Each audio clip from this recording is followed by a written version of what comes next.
Well, remember September, not December, when your grass was green and it was warm outside? That was the last time that Adrian Morrell had a 100 game. He's only 27 yards away from a 1,000-yard season, his second back-to-back, but he feels like Rodney Dangerfield. I don't get any respect, and the only respect that he'll get is if he can get the Jets going on the ground today. Now, the opponent today, the Colts, it's been a horrible season. They're 1-12, but we saw them last week in Foxborough. They played hard. They're fighting. They're fighting certainly for pride, and they're also fighting in a lot of cases for jobs. How dangerous is this team? Well, I'd say a lot of jobs are on the line in Indianapolis, and more so in the front office and the coaching staff. This team is dangerous because you have to play them. You have to get over that hurdle. And the Colts realize that they are just a spoiler right now. Colts are banged up as well. Injuries are big. Let's go for more on that down to the field. And Len Berman. Well, thank you, Mike. With all the talk about the Jets' offensive line injuries, their defense got nicked up last week. Their fine cornerback Aaron Glenn, an ankle bruise in Buffalo, but he's not only in uniform today, he will be in the starting lineup, and we'll see if that's something that Jim Harbaugh tries to exploit this afternoon for the Colts. We'll be back with the opening kickoff in a cold and chilly Meadowlands in just a minute. Let's go to Greg Gumbel now in New York. Len Berman, thanks very much. And before we send you back for Jets football, let's run down the scores right now, beginning with the game at Three River Stadium in Pittsburgh. The Pittsburgh Steelers at the 2-minute warning, holding a 4-point lead. Bill Cowher pumped as Pittsburgh came back from a 21-7 deficit. 24-21 Denver. The Steelers take their first lead. Cordell Stewart's 4-yard touchdown run off the quarterback draw. He has thrown for 3 touchdown passes, run for a 4th, and the Pittsburgh Steelers in position to beat the Denver Broncos by a score of 28-24. The Kansas City Chiefs taking full advantage. They have knocked off the Oakland Raiders today by a 30-0 score. Should the Broncos lose, both the Chiefs and the Denver Broncos would be 11-3. In Tampa, Green Bay has beaten the Tampa Bay Bucks 17-6 to clinch the NFC Central Division. Bad news for the Jets from Jacksonville, where the New England Patriots knocked off the Jaguars by 6. Running back Curtis Martin sat this one out for New England with a shoulder injury. 13-7 Pats in the second. Drew Bledsoe went to the air. 2 touchdown passes, including his 5-yarder to Ben Coates just before halftime. The Patriots improved to 8-5. In Philadelphia, the Giants leading the Eagles 31-21. In Chicago, the Bears over the Buffalo Bills 20-3 in the 4th. In Baltimore, the Ravens leading the Seattle Seahawks 31-24. And in New Orleans, the Saints looking to win their 6th of the season. They lead St. Louis 27-20. We'll send you back to the Meadowlands for the kickoff of the Jets and the Colts right after this. At home, and they have had their problems at the Meadowlands, to say the least. Jets have not won at home in the month of December since the 1990 season. An incredible string of losses, but of course that's all different with this man at the helm. Not only do his teams win in December, they excel in December, and that's what Parcells hopes to bring to his New York Jets in his first year as they continue to try and win the AFC East. John Hall, the rookie, will kick off. Leon Neal just activated off the practice squad because of all the various injuries. He is deep for Indianapolis. Hall line drive kick. Neal right at the goal line. Leon Neal has a little room. Slowed down and finally tackled. Chris Hayes got him from behind. Hayes, one of the best special teams players in the NFL this season. And Jim Harbaugh will take over. Harbaugh's had his share of injuries, but played a solid game in the loss last week in Foxborough. The offensive line has had a poor season, but they're showing some improvement down the stretch, especially the rookies, Meadows and Glenn. Speaking of improvement, Marshall Faulk has been playing much better. Zach Crockett, the fullback, Dawkins and Harrison, the wide receivers, and Ken Dilger, who did not play in the first Jets game back in October, he's the tight end. They start at the 23. Marshall Faulk. And Faulk hit Dwayne Gordon with the initial tackle, maybe a 2-yard gain. The Jet defense, they have not given up a lot of points and have played some pretty solid football all season. Lyle, Logan, and Douglas. Douglas playing much better in recent weeks. The linebackers, Lewis having a great year. Gordon, Jones, and the rookie Farrier, who struggled last week. Glenn will start despite the sprained ankle. Otis Smith, the other corner. Green and Henderson are the safeties. So a 2-yard pickup for Marshall Faulk, 2nd and 8 for the Colts.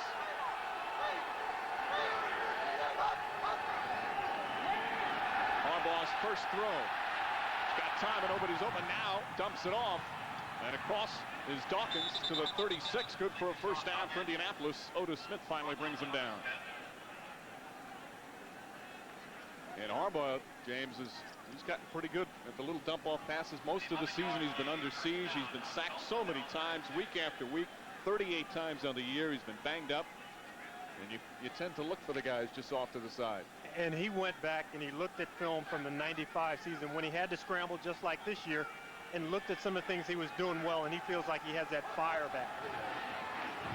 Ball hit behind the line of scrimmage on Zach Crockett, actually. And Rick Lyle whacked him quickly, and a loss on the play.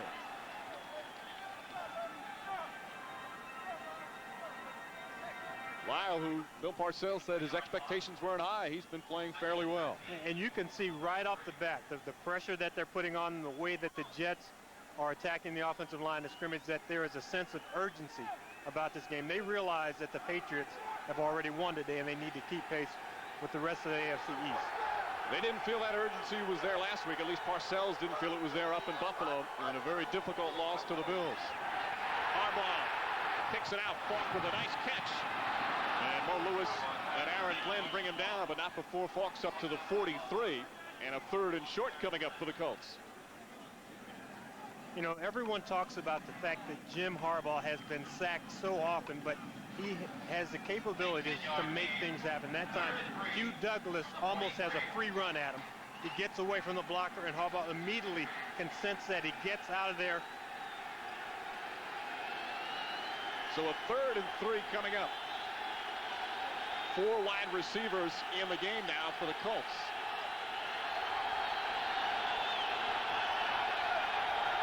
Jets showing blitz. Harbaugh in the shotgun. Here they come. Harbaugh gets it off incomplete. Intended for Nate Jaquette. And Harbaugh had the rush coming right at him. So a 4th down. And Lindy Infante will punt. Chris Gardocki onto the field for his first punt.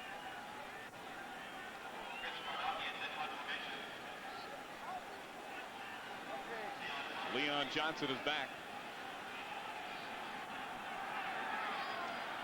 Johnson, the rookie, had a big return last week on punts to set up the Jets' only touchdown. Flags quickly. A low kick for Gardocki. 21-yard line for Johnson. Cliff Gross reached him at the 27, but again a penalty marker way back at the line of scrimmage. And we're going to have a strange call here. I believe it's going to be illegal substitution. Nate Jaquette, who was the intended receiver on 3rd down, left the field, did not come back within the numbers. Gary Lane, our referee. So they'll bring it back. Illegal substitution, number 18 on the offense. Came in, did not come inside the numbers. 5-yard penalty, still 4th down. And you heard the tail end of it. He left the field, didn't come back in within the numbers. He was getting chewed out by Harbaugh, was getting chewed out by Lindy Infante. And somebody said, hey, you're supposed to cover the punts. Finally got back on the field, but all he had to do was sprint inside the number, then come back out. He would have been legal. So they'll put the ball back at the 37. Yeah, and you know, this guy is a guy who had been on, you know, practicing with the team, hadn't been active very often. Now, because of Aaron Bailey's injury, he's a 3rd wide receiver in their offensive set. Let's see if Gardocki gets off a better punt. That was a poor one that time. And this one with much better height on it. Johnson back at the 19. And Johnson tripped up and knocked down at the 25-yard line, so the Jets actually wind up starting a couple of yards shy of their earlier position. Derwin Gray on the tackle. Jim Harbaugh, it's been a frustrating season and a frustrating start as the Jets take over. Delicious spicy chicken sandwich. It'll make you feel warm all over. Jets with their first possession. They'll take over 1st and 10 at their own 25. They start off with 2 tight ends and Adrian Morrell, the lone setback. Neil O'Donnell over center. Morrell gets the call, and Morrell burst up to about the 29-yard line. About a 4-yard pickup. Stephen Grant on the tackle. And the Jet offense, the offensive line, of course, the key. Ronnie Pollelay, his first NFL start at tackle. Burns, the rookie, his first NFL start anywhere. And Malamala, the starter at right tackle today, although he's a veteran. Morrell and Lorenzo Neal. Johnson and Graham, the wide receivers. Of course, you'll see Crabette and Kyle Brady, the tight end. And there's Powerlay as you see Adrian Morrell off and banged up a little bit. Graham goes in motion. The handoff to Richie Anderson, and Anderson gets across the 30 up to about the 32, which will set up about a 3rd and 3. Let's take a look now at the Colts defense. Fontenot, Whittington, Johnson, who's finishing very strong, and Dan Putman, the team sack leader, with 7.5. The linebacking crew, Steve Morrison starts for Elijah Alexander, Grant and Coriat. Monty Montgomery, the rookie, he's starting for Carlton Gray. McElroy, the other corner. Tate starts for Blackman and Belzer. And Adrian Morrell still on the sideline. O'Donnell in the shotgun on 3rd and 3. Throws, complete, Keyshawn Johnson, and Johnson is out of bounds back at the 41-yard line, but it's enough for a first down. Keyshawn Johnson coming off his best 2 games perhaps as a pro with a big catch here on 3rd down. And when I talk to people around the league, they really feel like Keyshawn Johnson is starting to blossom. It has taken him a while to live down being the first guy picked in the draft. Also the book tour that he went on during the offseason. And he's finally getting into really just playing football. And he has a passion about this game that he and Bill Parcells share. His #1 fan, without question, is Parcells. And again, the call goes to Richie Anderson. Anderson up to the 44. But Parcells raving about Keyshawn Johnson and his work ethic, how much he loves the kid, how much he wants to get better. And you know, funny things happen to guys while they're at practice. Keyshawn Johnson has what looks like flubber on the top of his shoe, some black flubber or something. And he says, guys have been stepping on my toes. He said, you know, I'm in practice, the guys are stepping on. I said, well, you need to just get open. Anything that gives them the advantage up in their head. Adrian Morrell, by the way, is back in the game.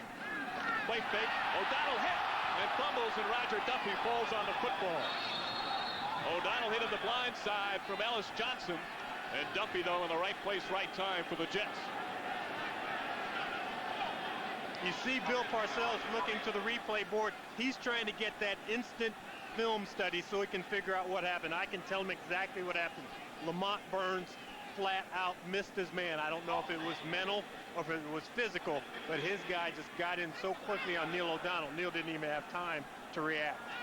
That sets up a 3rd and 15, an 8-yard loss. Again, 3 different starters on the offensive line from last week. O'Donnell, complete, incomplete. Baxter had it and dropped it. A hard hit forced that incompletion, and the Jets will punt. And I don't like that throw by Neil O'Donnell, because you have 3rd and 15. You throw the ball 7 yards deep to a tight end. He's not going to turn upfield and get you the extra yardage. He had plenty of time to pull the trigger and get the ball downfield and try and take a shot at getting the throw past the markers. Rico Clark, the hard hit. Brian Hansen, this is his 1,000th career punt. Low kick for Hansen. Nate Jaquette back at the 16. And Jaquette still going, fumbles it. Several players fall on it, no signal yet. It's going to depend on who has the strongest grip at the bottom of the pile, because that ball was still loose right by Jaquette's side. Colts will retain possession. A 46-yard punt. Jaquette returned to 12 yards, but then coughed up the football. So the Colts avoid a problem, and they'll take over now at the 31.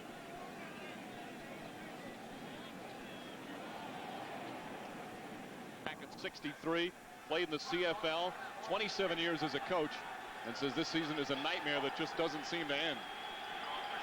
His Colts have it, 1st and 10 at the 30.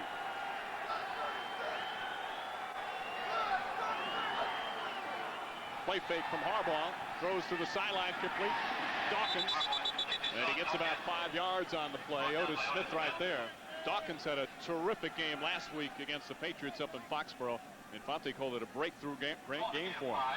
And at times, if you're Otis Smith, the guy on the Jets' right side, you think that people are picking on you. Otis Smith has given up a lot of touchdowns this year. He's 3rd on the team in tackles, and that's not good for a corner.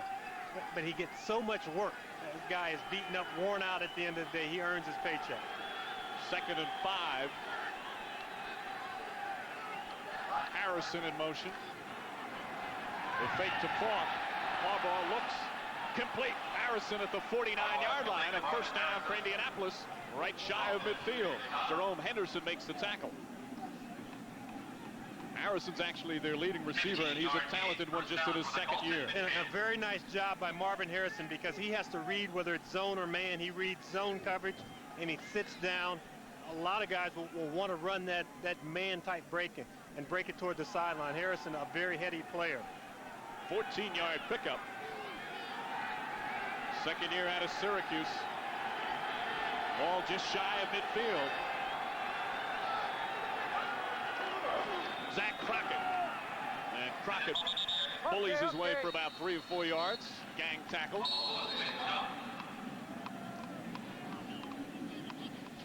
I think the Jets defense really has to respond at this part of the drive right here. This is going to be a game of field position, and you saw from the first series where the Colts are able to pressure Neil O'Donnell. I don't expect the Jets to be able to mount those 16, 17-yard play drives where they can march down the field 80 yards. It's going to have to be a field position thing, so they need a turnover here, and if not a turnover, definitely a stop. Harbaugh has been effective when he's had time, and let's face it, the Jets do not have a strong pass rush. 2nd and 7, and movement on the line, and quickly flags come flying in. Doug Weidel appeared to move. Prior to the snap, false start, offense, number 64. 5-yard penalty, still second down. So Weidel is the culprit, and it'll be 2nd and 12.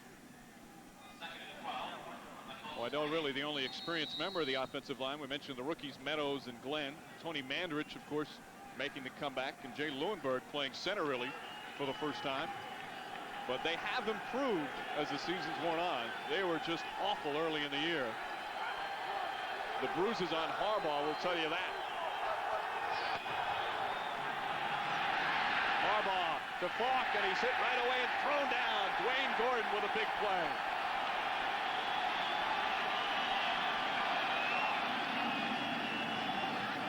Dwayne Gordon is kind of the silent linebacker. You know, you hear the names Ferrier, you hear about Mo Lewis and Marvin Jones.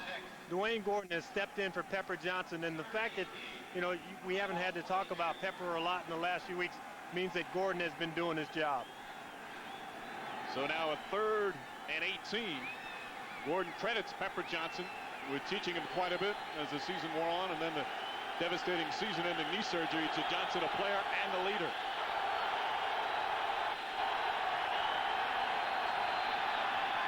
Harbaugh dumps it off to Falk. Falk across midfield. He's got room and very close to the first down as he's taken down at about the 41. Corwin Brown finally brings him down, but he looks just short of it by the spot of the ball. And right now there should be no hesitation on the Colts sideline. You are one and a lot of losses. You take this opportunity to go for this, and not that you're conceding the fact that you want to win this ball game, that you could punt them down into a corner, but you just go for it for team morale. Both Harbaugh and Falk, especially Falk, was very upset with the spot of the ball. From the naked eye, it looks like he's a little less than a foot short.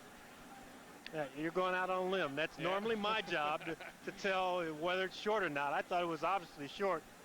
You did a good job there. I think it's more like 8 inches in a foot. Well, let's still wait for Gary Lane.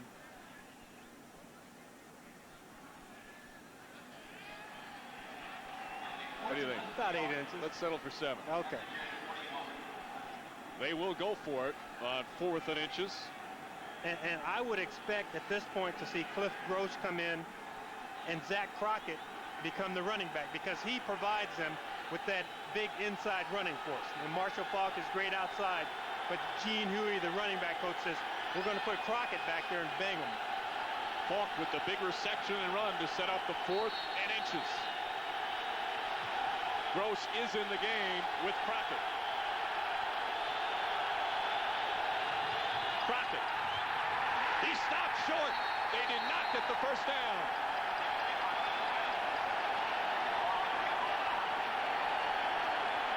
Huge play by the Jet defense, and they'll take over at the 41. The Jet defense with a solid effort, stopping at 4th and inches. And the Jet offense will take over. Mark the ball at the 42. Adrian Morrell back in the game once again.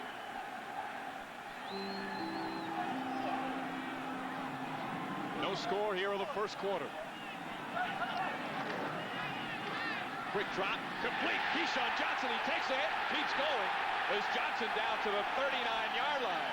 Boy, he took a shot and stayed on his feet. And great toughness by Keyshawn Johnson, who has been taking it into the middle really the last 3 ball games. And when you go in there, it is basically mano on mano. It is you against a free safety, and Jason Belzer's one of the toughest guys around. But if Keyshawn Johnson gets to the point where he can run that slant pattern and just go in there and take the ball away, guys will start to actually back away from him at 210 pounds. So a first down at the Colts 40-yard line.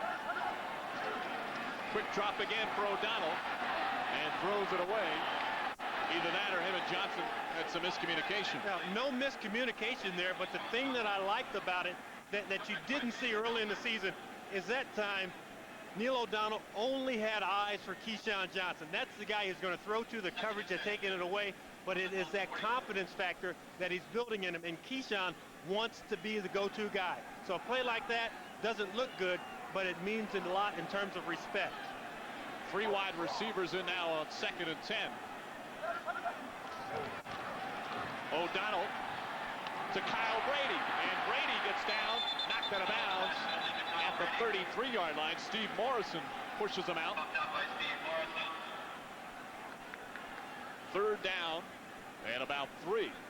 And the Jets like the quick rhythm to their passing game. Neil O'Donnell loves to get back, take that little bounce and get rid of the ball. He's trying to scan downfield. At times he comes off to Brady as outlet receiver. Lorenzo Neal back in along with Morrell. Again to throw is O'Donnell. Complete.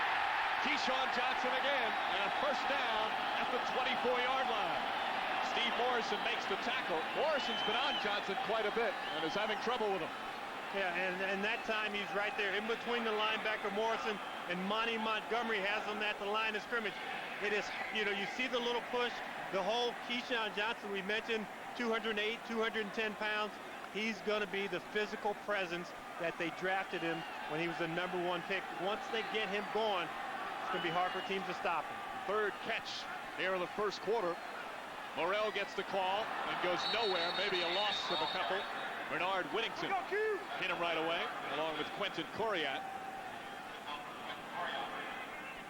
And even though O'Donnell has had some success with Johnson, there is no question Bill Parcells wants to run the football effectively and wants Morrell to get going. We've already seen, although Morrell came out a little banged up, Richie Anderson inserted. Yeah, and what Neil O'Donnell threw 47 times last week, and Morrell had some success early, but didn't touch the ball much after the first quarter. 3-yard loss, so 2nd and 13. Morrell gets back to the initial line of scrimmage and maybe an extra yard. Al Fontenot making the tackle. Fontenot, the unrestricted free agent from Chicago, has had a solid season. Not a lot of big plays, but he's had a fairly decent 97. Yeah, back to the sideline. But I think when you go out into free agency and you bring guys in, you don't expect them to play fairly decent. You want an impact, and they have been shortchanged on their free agent acquisitions. Fairly decent turns into 1 and 12. 3rd and 10. O'Donnell looks for the end zone. Crabette, the intended receiver. David Tate was a step behind him. And 4th down, and John Hall will come out. And you see the frustration Bill Parcells is registering because he's standing on the sideline. He can actually see this thing develop easier than Neil O'Donnell, who's in the pocket, and Wayne Crabette, who's wide open. You just get a ball that doesn't have the touch on it. He has to throw this ball hard because he gets the read late. You anticipate where the coverage is going to be, who's going to be open. You can put some touch on the ball and drop it in there. John Hall for a 42-yard field goal. And the rookie misses it. This one hooked left in a hurry. And Bill Parcells not pleased with the end result of that drive. Still no score in the first. While the Colts get ready to take over, we'll take time to follow the NFL online at msnbcsports.com. Go interactive and vote for the player you feel deserves Comeback Player of the Year. Plus, take a look at the career of Bill Parcells through audio and video clips of his days with the Giants, Pats, and the Jets on msnbcsports.com. Pitch out to Marshall Faulk. Faulk finds a hole, and Marshall Faulk all the way up to the 48-yard line. Faulk looks impressive early. He's caught 3 balls, and that a very strong run. 16-yard pickup. And sometimes a coaching staff for a team can convey a message to a guy in very subtle ways. Gene Huey, who is his running back coach, loved the tail end of this play where Marshall Faulk put his head down and ran over Jerome Henderson, because Faulk is known as a breakaway scat type of guy. And the reason he wasn't in on that 4th down play is he's not the big physical presence, but he loved that tail end. So an active first quarter for Marshall Faulk. Marcus Pollard, the second tight end in motion. Faulk again, and maybe gets a yard. Rick Terry makes the tackle as the first quarter went by rather quickly. Yeah, and for Faulk, it's the inconsistency of his offensive line. Time before he had a great hole. That time, Doug Waddell just misses his block, so he gets tackled before he even gets to the hole. And Terry making the tackle, who came in for Hugh Douglas. And that will end the first quarter. Terry coming in for Douglas on the defensive end. Jets defense already coming up with a big stop in the first quarter. Neither team able to put it together offensively. No score after 1 at Giant Stadium in East Rutherford. Second quarter is set to begin. And the Indianapolis Colts in Jet territory at the 49. They've got 2nd and 8. See Rick Terry, a rookie out of North Carolina, remains in the game. Something Harbaugh has not done a lot this season. Only 4 times has he started a game and finished that same game this year. Play fake to Faulk. Harbaugh plenty of now. Barrier chasing him. Kicks it out to Faulk. And Marshall Faulk run out of bounds. Marvin Jones and Jerome Henderson right there. And that's very close to a first down. Harbaugh now 7 of 8. And that's a 4th reception for Marshall Faulk. And it is so frustrating as a defensive player. You get a bead on the quarterback, you break past your guy, and then you have this guy, Captain Twirl Around, to get away from you. And Jim Harbaugh, there are some guys, and you know, you would think that you would know where they were going to go when they scramble, but he goes the exact opposite direction that Farrer probably anticipates, dumps the ball off to Marshall Faulk. Then once again, the tail end of the play, Faulk putting his helmet down. Some strong runs after the catch, and that helmet gets the first down. And the Colts now down to the Jet 41. First and 10 for the Jets 41. No score here in the opening minute of the second quarter. A very quick first quarter. And there are the numbers. You know, we're looking at these close numbers, and the Colt department pointed out some things. They said 23 points for the Jets one way, 23 points for the Colts the other way, and you could flip-flop our records. Not quite work that way. As Zach Crockett gets tripped up and falls at about the 37. Dwayne Gordon tripping up Crockett. That number, the key number for the Jets there is 10 yards rushing. Again, in December, in this stadium, and when your head coach is Bill Parcells, that's not going to cut it. I think he realizes that this is a different team than what he's ever taken into December before. His future running back isn't getting it done. His line is not there. So don't take a round peg and push it into the square hole. 2nd and 7. Harbaugh across the middle, complete. And Harrison has a first down. At about the 27-yard line, Marvin Jones brings him down, but the Colts will move the chains after an 11-yard pickup. Now, if you take escapability, you can rate Jim Harbaugh very, very high on that. Accuracy of the pass, maybe a 7. This ball is low. He can get this ball up to Marvin Harrison. Marvin Harrison can probably run after the catch. And you talk about a guy who is a complete player and wants to be known as a complete player. That's Marvin Harrison. So 1st and 10 at the 26. And Gross gets the call down to about the 22. You know, we chatted with Harrison last night, and he said it's been difficult because of all the injuries with the quarterbacks. Of course, Harbaugh went out. Paul Justin's now on the injured list. Kelly Holcomb even got hurt. Johnny Unitas got hurt. It's tough for him to get into rhythm. You'd know as well as anybody with the switching of quarterbacks. How difficult is it for a receiver? And it would have been easy for him to make an excuse out of it, but he just stated it matter-of-factly. And he said even the fact that he was the 19th player picked in the draft, he said that inspired him to work harder. Second down at 6.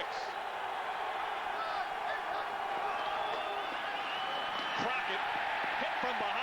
Jason Ferguson hit him first. And maybe a yard pickup. For the last 2 weeks, they've really gone to platooning these defensive fronts. And I think Bill Parcells is saying, well, 3/4 of the season is gone. Other teams are starting to get tired. And we're going against the beleaguered offensive front today. I'll keep guys fresh who can attack and make plays, and that's what he's trying to do. Now he has that first starting unit back in with Hugh Douglas and Ernie Logan. Belichick, you see him putting in Ferguson a lot. Ferguson, the 7th-round pick out of Georgia. 3rd and 5.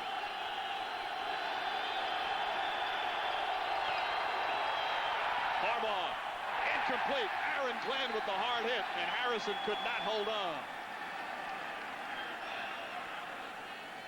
So Cary Blanchard comes on the field. See Glenn hobbling with the sprained ankle. And then we talked about Keyshawn Johnson earlier. Marvin Harrison is in that same class, a class of 1996. And when you want to move to the next level, you find a way to catch the ball that is thrown behind you, the ball that is thrown off target. That's a tough one, though. That was way behind. You find a way. So Blanchard comes on. This is a 38-yard field goal for Blanchard, who's had his ups and downs this year. But he puts that one through. Cary Blanchard with the first points of the day here at Giant Stadium, and the Colts leading 3-0.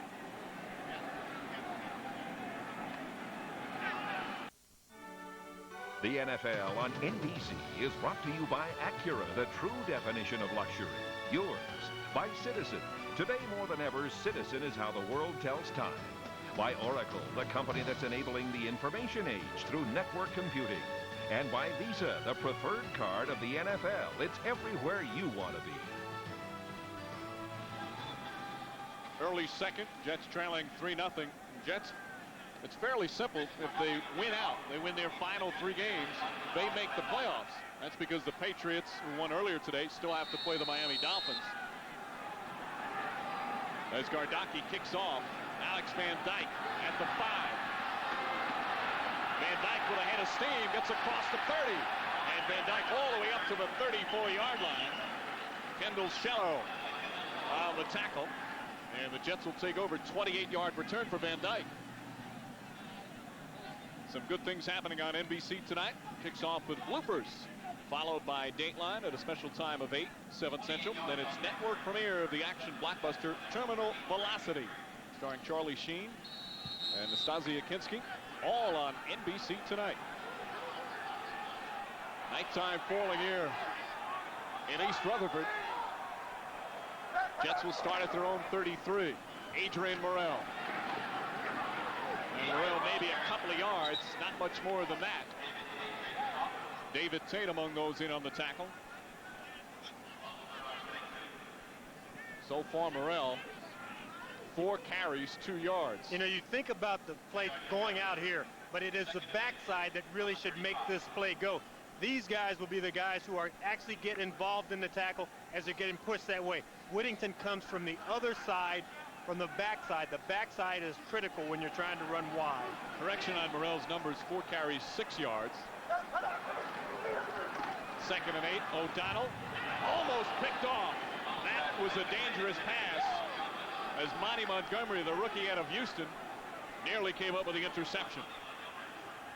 Well, Monty Montgomery said, I played against Keyshawn Johnson before when he was in college, and I don't fear this guy. I think I have him figured out. And he doesn't respect Johnson's speed. He figures he can go deep with Johnson. He's trying to cut up underneath him. Well, the game he played against Keyshawn in college, Johnson had 9 catches, about 179 yards and 2 touchdowns. But none on Monty. I'm sure that's Monty's recollection. Well, he's got everything figured out by now, though. 3rd and 8.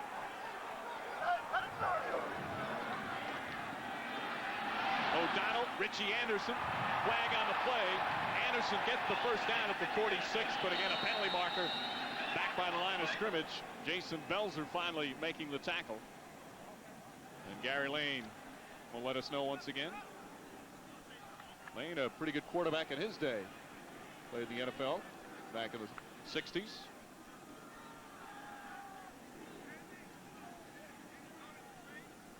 So that will negate the first down. Illegal use of the hands, hands to the face, offense, number 63. 10-yard penalty, still third down. The rookie, Lamont Burns. Dirtbag, as he is affectionately known, gets that right hand up right under the throat and just almost lifts the guy up off the ground. I don't think the officials have any choice but to really call that. You want to work high on the guy, get him right on his shoulder pads. That thing just rides up. You need to move it down. That brings up a 3rd and 18. O'Donnell looks downfield for Graham, and he's out of bounds. Rico Clark right there with Graham every step. Good coverage. And we hear some boos. Yeah, but poor execution, both on the part of Jeff Graham, not giving himself enough room to work that sideline, and also Neil O'Donnell. There's no reason to throw the ball 45 yards down the field out of bounds. Looks like Bill Parcells biting his lip that time, not wanting to say anything.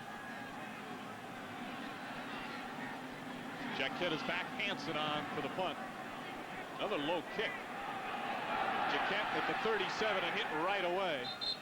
Marcus Coleman among those to hit him quickly. And the Colts will have some pretty good field position. They lead at 3-0 here in the second. Colts leading the Jets 3-0 here in the second as they take over. Jim Harbaugh is 11th year in the league. He knows that there's a chance the Colts could get that first pick in the draft. Some pretty solid quarterbacks out there, but he wants to be around for the turnaround in Indianapolis.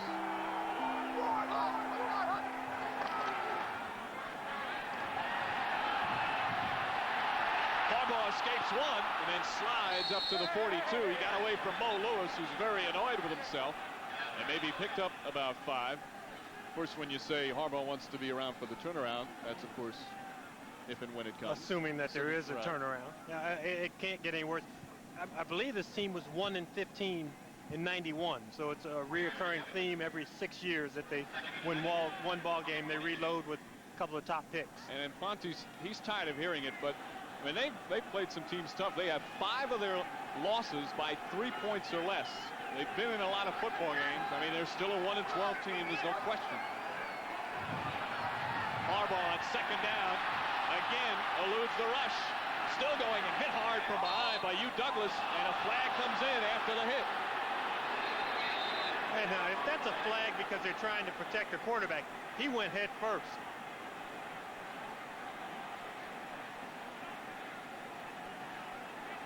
No foul on the play. Yeah, it has to be a definitive feet first action. You can't go sideways into a play. You have to go feet first. And Hugh Douglas, I'm going to chase the guy and run. You look at Jim Harbaugh, he's still going forward. And there's no reason for a flag to be thrown other than the fact that Gary Lane used to play quarterback. Yeah. Oh, it's a good thing they picked it up because there's no penalty there. The funny thing is, he just wanted to fall earlier, and you could sense that. 3rd and 1.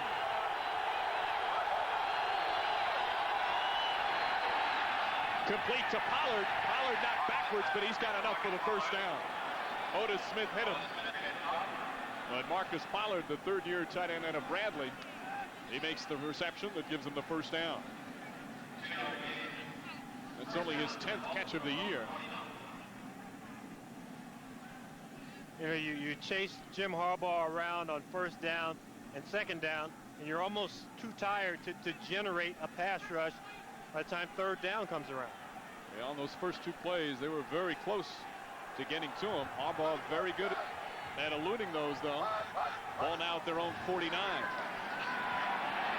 Again, he's under some pressure. Fires downfield. Incomplete. And no flag. Victor Green, the coverage on Marshall Faulk. They like to let Faulk go downfield.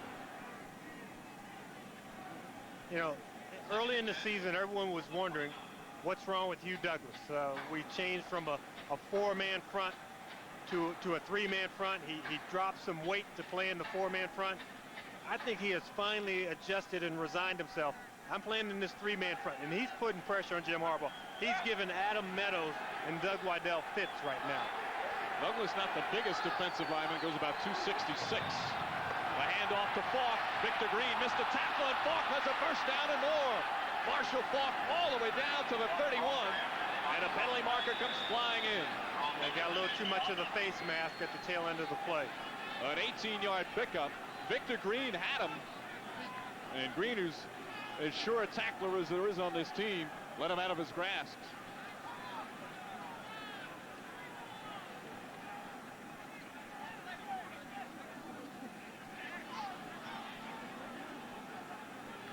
So they'll tack on the penalty against the Jets after the pickup.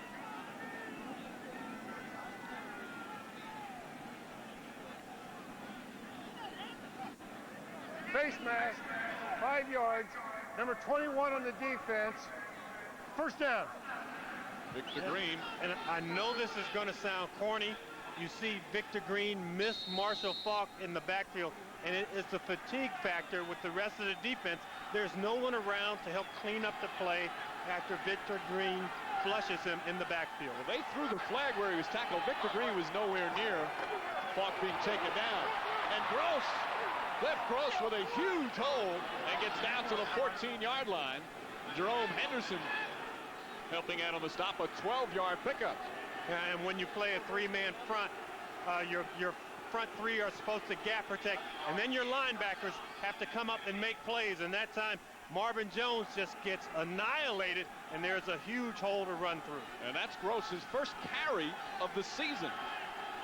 He has hardly played this year, but comes up with a first down. Ball spotted at the 15. Zach Crockett, and Crockett hit by Hugh Douglas right away.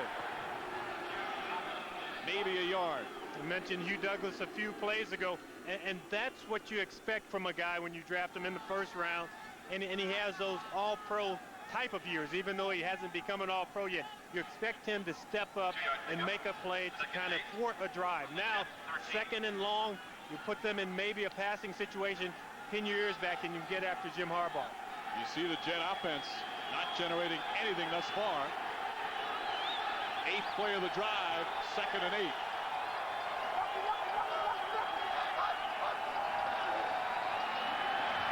Harbaugh lobs it for Dilger. Did he stay in? No. Incomplete. He was out of bounds.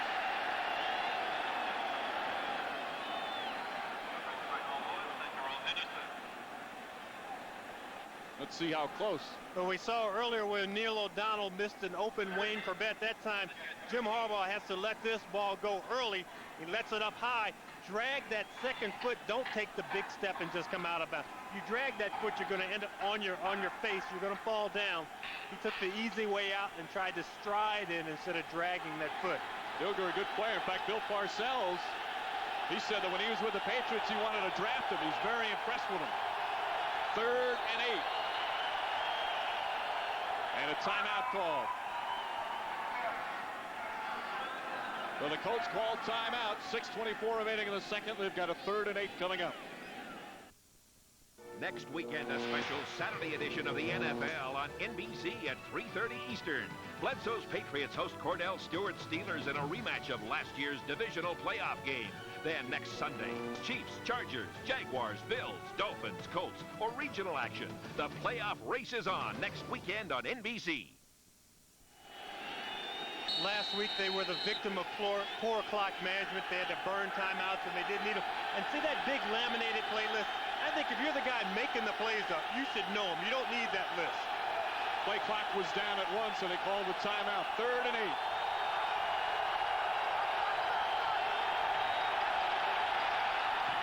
Complete Dawkins. Terrific catch. Otis Smith throws him down. Let's see where they spot the ball.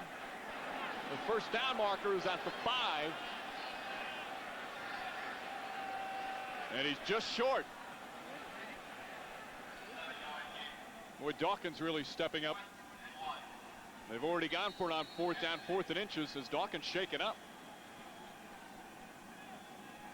Well, they should definitely be able to get their measurements so they can see exactly how far they have to go. That gives Lindy Infante the time to get his personnel group on the field, call the play. There should be no hesitation here in going for it. That's the amount you see. About a foot and a half. They went for it on 4th and inches and did not make it earlier. Now, see, I don't get this. I don't understand why Jim Harbaugh has to go all the way to the sideline unless he has an equipment problem and there's something wrong with him. He will get another timeout. This group, and you wonder why they're 1-12. It is little things like this that keep you from winning ball games. We talked about all the close games that they've been in. Their second timeout, I didn't know exactly. He was pointing at the ground for some reason. And earlier today, they were having problems with the communication in the quarterback's helmet. But you practice those signals, sending the plays in from the sideline. And it gets back. I mean, he's a great offensive coordinator. And when he's been offensive coordinator, his teams have done well. When he much better record than he has as a head coach. So they'll discuss the play. The 4th at about a foot and a half. There's exactly 6 minutes remaining in a very quick first half. Colts the only score a field goal. And with the stoppage for the measurement, the timeout now, they've had 3 minutes to diagnose what they want to do in this situation. If they cannot come up with a win here and get the first down, there's something definitely wrong on their sideline.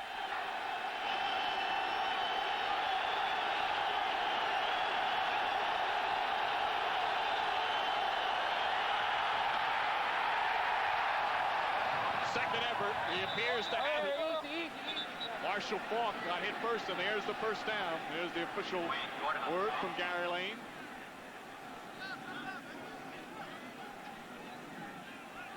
And it is just a commitment play. We say we're going to run our best running back, run the old John Robinson USC power sweep right, and we're going to get that yard.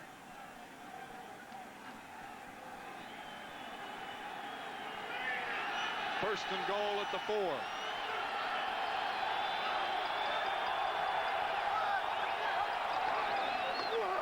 Crockett. And Crockett falls forward and picks up about 2. He got hit right at the line of scrimmage and then fell forward. Bobby Hamilton on the hit. When they ran this play earlier and they got stopped on 4th down, Cliff Gross, the fullback, lined up at tailback depth. He was 6 yards deep. You know, this time you can see that they're up close enough to the line of scrimmage with the fullback. The last time he was back where the tailback was, and the tailback was 8 yards away from the line of scrimmage. Second and goal from the 2. A long drive for the Colts. Harbaugh. And throws it away just as he got whacked. Jason Ferguson knocked him down. And Harbaugh just released it in time. And you see Jim Harbaugh yelling that they held the tight end. There could have been a hold called in the backfield because his remaining block, Zach Crockett, then hog ties the guy who is rushing in to get after him. He tackles Raymond Austin as he's coming in. And once your quarterback has to scramble, all bets are off. You know, the officials are scrambling around to see what's happening, and guys will get grabbed and pulled. Third and goal at the 2. Deflected at the line of scrimmage. Raymond Austin. And the Colts will kick a field goal.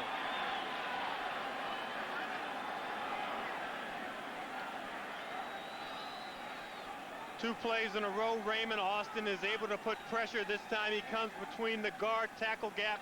The running back is late in identifying him. He gets up and gets his hands on the ball.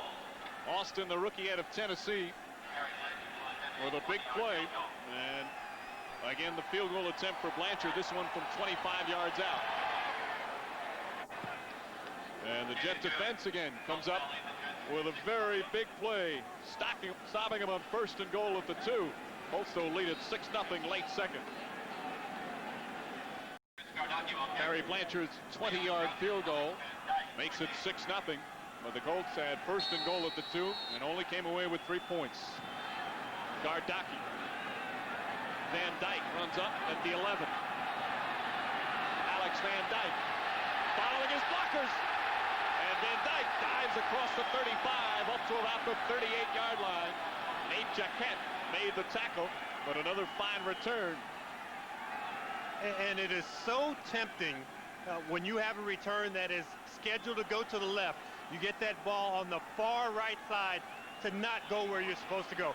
And you mentioned he followed his blockers, very patient. I talked to him before the ball game. He says, I'm going to do exactly what Parcells wants me to do because I've seen other guys get sent off to the bench and never return. And he's only played a couple of games. He's had hamstring problems. He's the best conditioned player on the Jets if you ask most people affiliated with the team. O'Donnell on a play fake. Gets away from Fontenot. Kyle Brady caught it incomplete. He was out of bounds.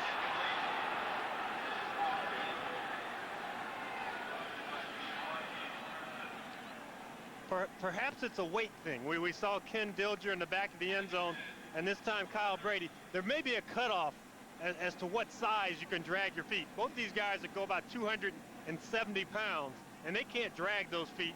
You know, they'd have some seismic activity or break something if they did. Well, he couldn't get the first one in anyway. As again, O'Donnell trying to get away from Fontenot. 2nd and 10. Brady can't get that one. He's hit hard from McElroy. And some boos here at Giant Stadium. I think frustrated certainly with the offensive execution thus far. Well, no matter how big and how many muscles you have, you get stretched out like that, you have some very, very fragile ribs. And Brady almost gets a nice shot there in the ribs that he would have remembered. That sets up a 3rd and 10. 4 wide receivers now in the game for the Jets. Crevette and Van Dyke join Graham and Johnson.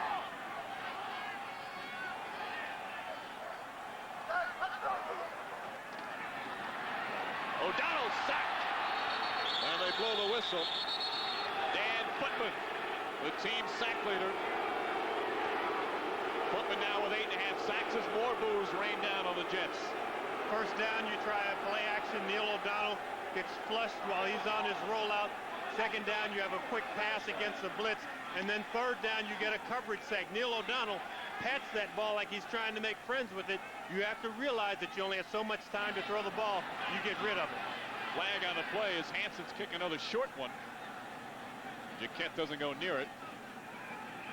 And it'll stop at about the 29, but again, a penalty marker on the play. What you're talking about, James, as Gary Lane gets the word, is something that Bill Parcells has tried to get O'Donnell to stop. Patting the ball and also just holding it too long. It's going to go against the Colts. And what it is it is bad for the psyche of your offensive lineman. You don't want these guys thinking it's our fault, it's our fault, it's our fault, even when it is their fault. He needs to get rid of the ball and just take the throwaway. But he's trying, for his credit, to get something started downfield and get somebody to work their way open. And no one was open on the side he was looking. Seeing the scores you saw in New England, big victory in Jacksonville today. Patriots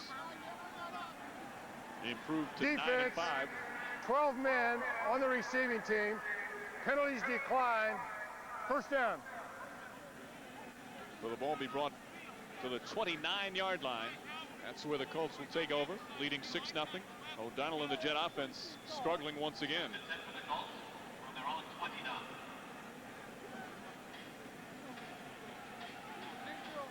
Of course, Glenn Foley inactive.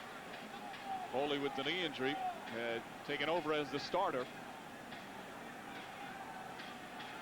And Bill Parcells really has nowhere else to turn.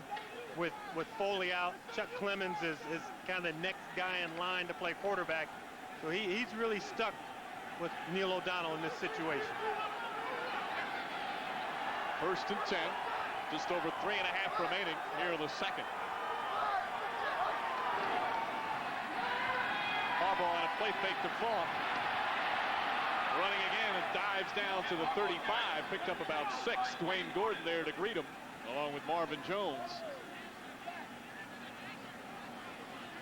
But you know, that's exactly what you expect from that play. You rush 3 men, you leave 6 guys in the block against them. Hugh Douglas isn't getting past his man, and even if he does get past him, there's Dave Wydell waiting for him. Consequently, you send the guys out downfield, there's nobody open.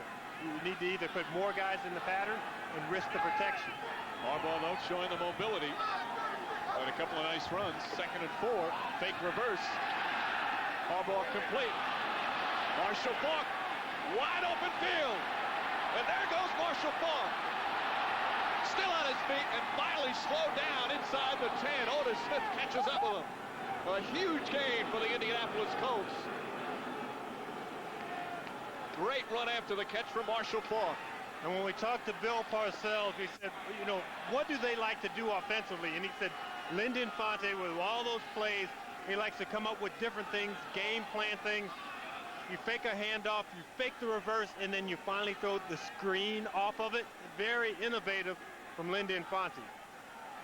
Ball down at the 7. Once again, the Jet defense is going to have to come up big. Colts have threatened twice, but have come away with just 2 field goals.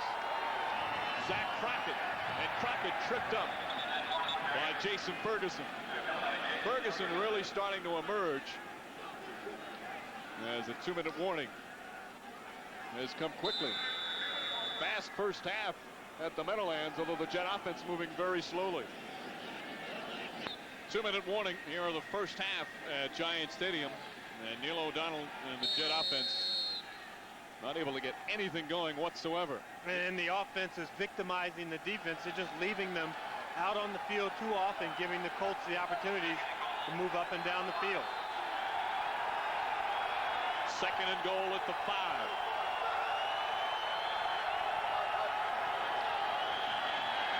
Harbaugh has no one to throw to and runs out of bounds inside the 5, and a late hit. Here comes the flag. And boy, that could be a very costly penalty. Instead of 3rd and goal at about the 4, it appears it's going to be a first down.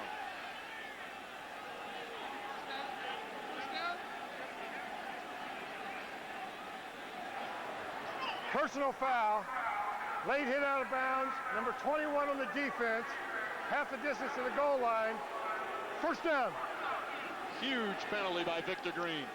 Yeah, and I mean, all the way, he's even on the other side of the white stripe. You can, you know, kind of say it's okay if they're 1 foot out of bounds. It's 1, 2, his 3rd step, he's on the other green, even off the boundary. That's inexcusable.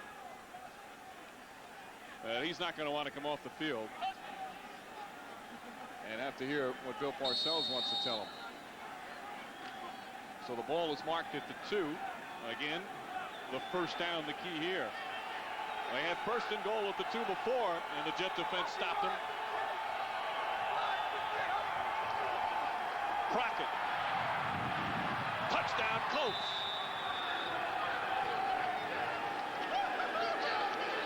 And the penalty proves very costly as more boos from the Jet faithful.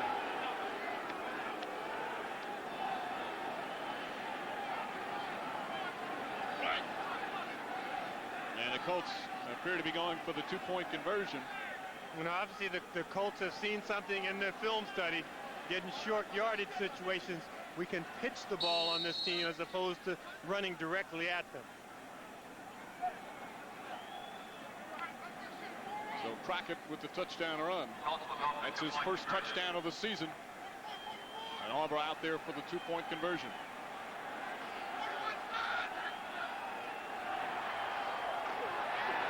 Big rush from Green, knocked down.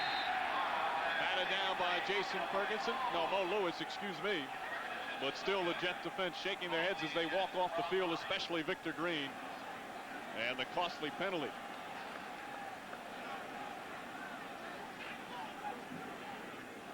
Green, who's had a very strong season, has had a poor first half. And Bill Parcells is going to have to come from behind. Lonnie Palalai getting an earful.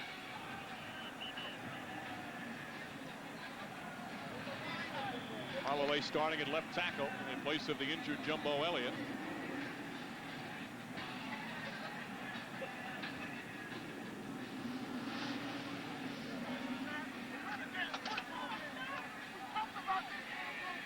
penalty now makes it a 12-0 game.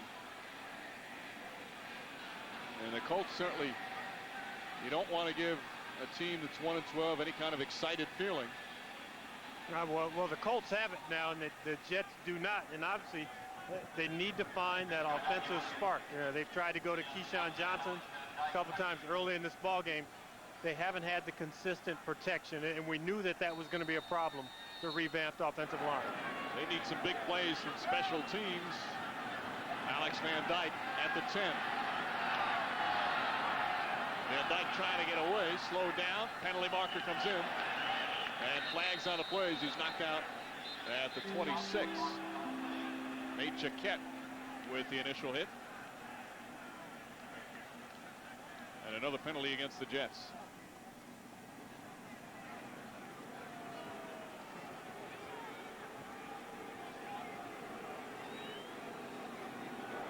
Holding on the return team, number 51. 10-yard penalty. First down. Matt Pincus. Let's go down to the field of Lynn Berman.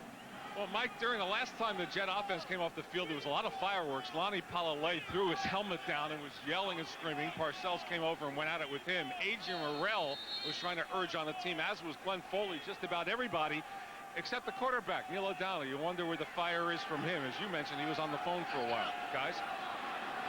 A rough first half for the Jet offense, apparently on and off the field. O'Donnell complete up to about the 26. Leon Johnson. And I think Lynn Berman has a great point. Someone needs to take the leadership role on this team and have Bill Parcells strip that away when he benched Neil O'Donnell earlier in the season. O'Donnell, there's a flag, gets away and throws it away. Tony McCoy almost had him. Now that looks like a holding penalty, and that's what it is. Matt O'Dwyer. Now that's going to be the 5th Jet penalty.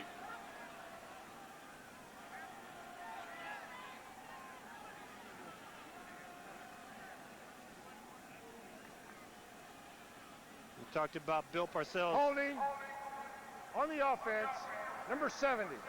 10-yard penalty, still first down. Not really venting his anger on the sideline. I can bet you that they will hear it when they go in, and it will be very focused on what they haven't done in the first half, and the penalties will be one area, and they've also missed assignments in terms of who they block along the offensive line. O'Donnell goes into the shotgun, 4 wide receivers.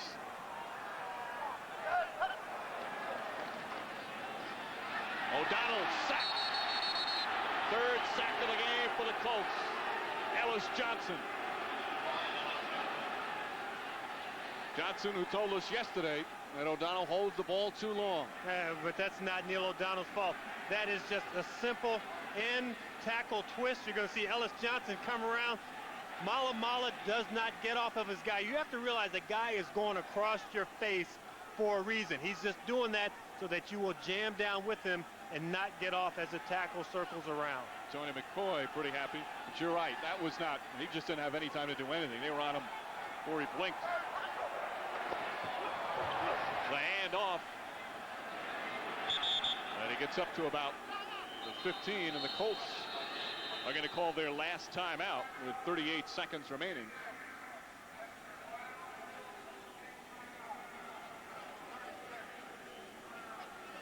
Colts had to use or burned a couple of timeouts a little bit earlier. So they are out of timeouts now with 38 seconds left before halftime. And coming up at halftime, the Domino's Pizza NFL on NBC halftime report. Greg, Joe, Chris, and Sam all on hand to bring you all the scores and highlights, including New England's big win in Jacksonville. It's all coming up on the Domino's Pizza halftime report. I'm just curious. I mean, these guys, Greg, Chris, Joe, they've been in the studio for a couple hours now. How much pizza can they eat during the game? I'm sure quite a bit.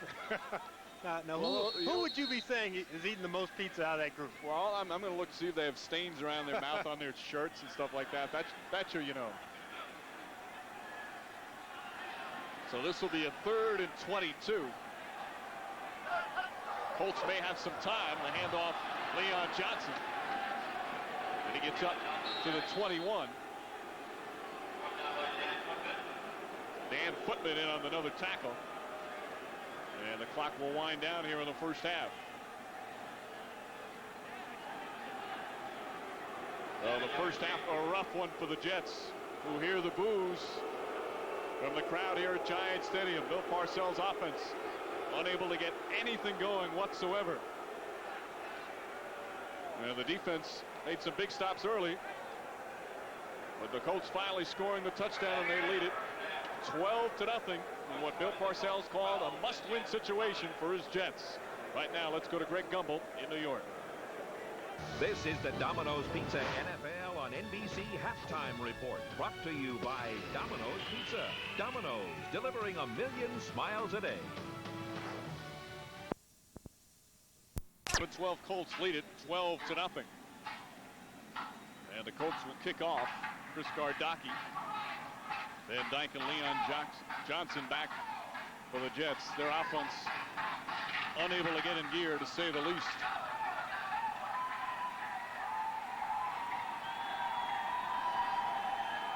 Ball falling off the tee, so Gardocki setting it up again. Jets need a spark somewhere. Ball falls off again. And I think the Jets, the question now is what game plan do you go with? Do you go with the catch-up game plan where you throw almost every down? Or do you go back to what you came into this game thinking, that if we run the football, we can score some points and move it? Unable to run the football in the first two quarters. Jaquette will hold it now for Gardocki.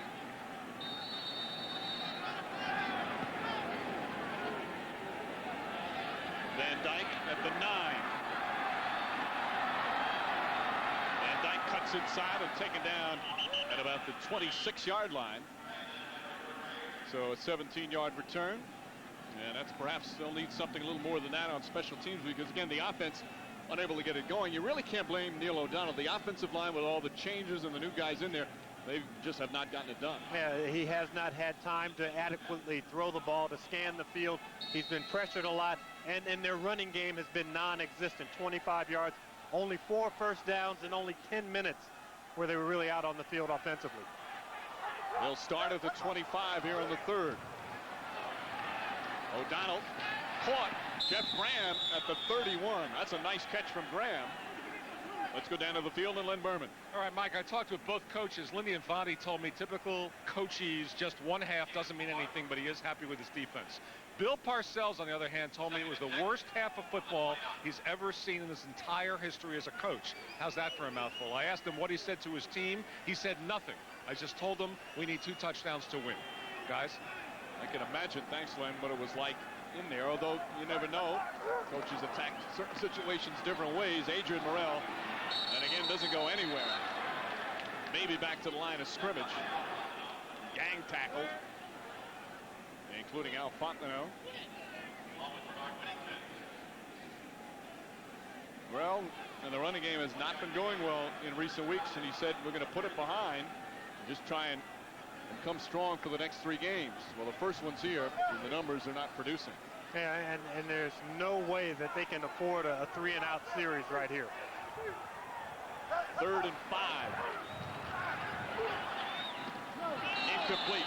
Intended for Keyshawn Johnson. That was way low. Rico Clark and Johnson having some words. And there's your 3-and-out. You know, we watched Jim Harbaugh on the other side of the ball, and his ability to move around the pocket and to make something happen is really the difference in this ball game. Neil O'Donnell is basically the Statue of Liberty back there. He's not going to move around.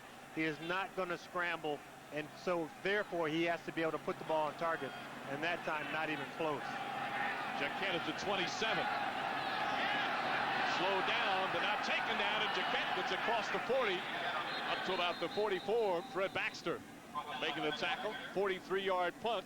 Nice return for Jaquette. Colts will take over. The NFL on NBC is brought to you by Ford and your Ford dealer. Have you driven a Ford lately? By Staples, the office superstore. By IBM, solutions for a small planet. And by American Express. Wherever you are, whatever you're doing, American Express helps you do more. See the offensive line. And there O'Donnell and his receivers, Graham and Johnson on the left. Everybody trying to come up with some kind of solution. First and 10 at their own 43 on the nice return from Jaquette. The handoff, Marshall Faulk, another big hole. Late flag coming in. Faulk it up to the 48, but it looks like they'll bring that one back. Mo Lewis on the tackle.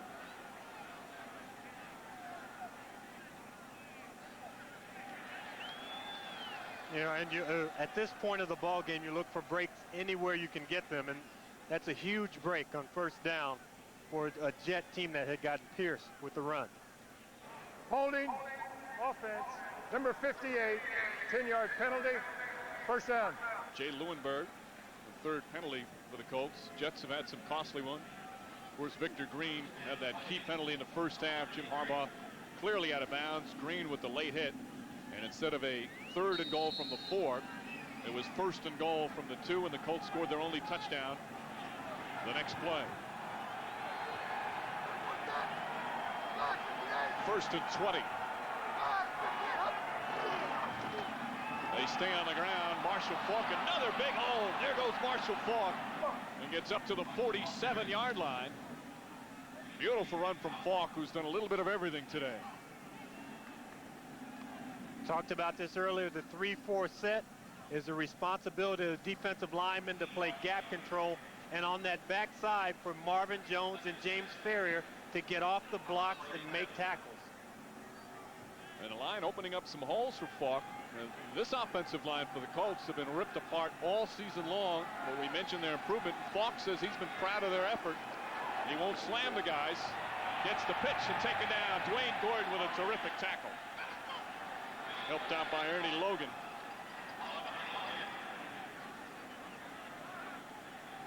And Ken Dilger slow getting up.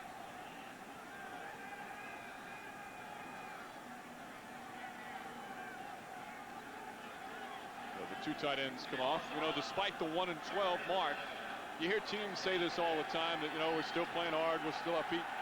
We've seen them now 2 weeks in a row and talked to them. They really are still upbeat, considering being 1 and 12. It's a team that continues to play hard down the stretch. Harbaugh has to throw it away. Good pressure, good coverage, and 4th down. And Hugh Douglas is stepping his game up the notch that you need to when you're down. He beat Adam Meadows that time. Meadows reaches out, he grabs him from behind, he doesn't get the holding call. He's frustrated by that, but he's really coming to play. Gardocki back on for the punt. Leon Johnson back at the 10. Johnson gave him a spark last week in the Buffalo game with a big return.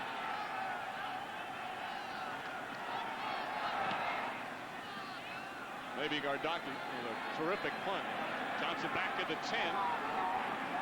And tackle. Bert Berry did a good job slowing him down. That Bradford Batta making the stop, and the Jets will take over. 44-yard punt, and only a 5-yard return. They'll get it at their own 15. Erwin Gray shaken up on that punt return, being intended to. They're already banged up in the secondary. Carlton Gray, Robert Blackman already at it. Inactive today with injuries. O'Donnell. Complete. Keyshawn Johnson at the 26. That's his 4th reception. Knocked out of bounds by Monty Montgomery. And that's a first down. And correct me if I'm wrong, that is their first down since their 2nd possession of the game.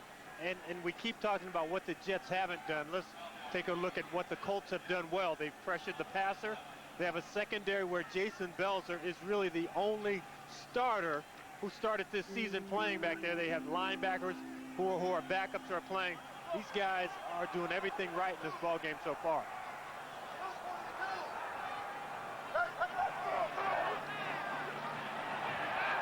O'Donnell, Lorenzo Neal, and O'Neal gets up to the 31. Knocked out of bounds by Steve Morrison. And Neal with his first catch of the day, only his 7th of the season. Started off slow this year, playing a lot more.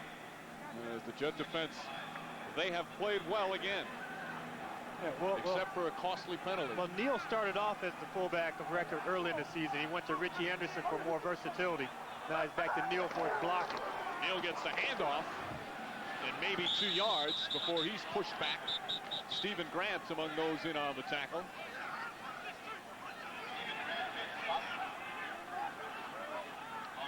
So a third. Let's see where they mark it. It's going to be about 2, a long 2. You know, so much of this game is emotion, and right now, after plays are over, you see the Colt players dancing around, posturing, checking out their buddies on the sideline, and it is as if the Jets are the walking dead right now. O'Donnell on a very big 3rd and 2 for early in the third. They need to get something going here. O'Donnell under pressure, gets away. O'Donnell still, and he's got the first down. Huge play for Neil O'Donnell. It looked like he was going to be sacked, but instead he gets the first down. And all too often we fault Neil O'Donnell for not being fleet of foot, for not having that fantastic pocket movement. The first receiver he checks is covered, the second, the third, and it is just sheer determination alone. He almost runs over the official who's just planting. He's surprised that Neil is scrambling. Let me tell you something. He's still not fleet of foot, but he got that one. Eluding Al Fontenot. Play fake. O'Donnell looks downfield for Graham. Almost intercepted. McElroy on the underthrown ball nearly picked it off.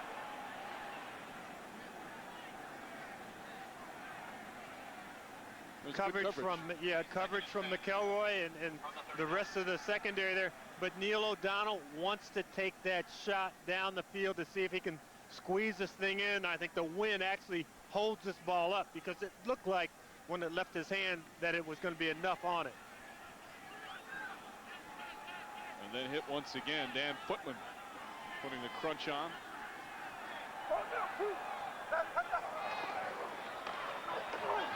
O'Donnell again for Graham.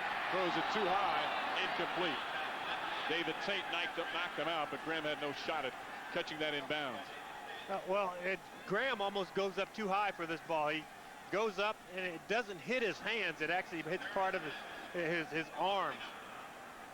You know, Graham has struggled. He started the season off very well. He had a couple touchdowns in a ball game earlier this season, and then he's had a case of the drops, and he can't figure it out because throughout his whole career he has been a very sure-handed receiver. 3rd and 10 now for Graham and the Jets. Ball at their own 39. Colts lead it 12-0. And the Jets will have to call a timeout, as Neil O'Donnell and the offense hearing more boos. 3rd quarter, the Jets with a 3rd and 10. Adrian Morrell in the running game. Another struggling performance today. O'Donnell, though, will pass here. O'Donnell, incomplete, intended for Van Dyke, who was looking one way and the ball the other.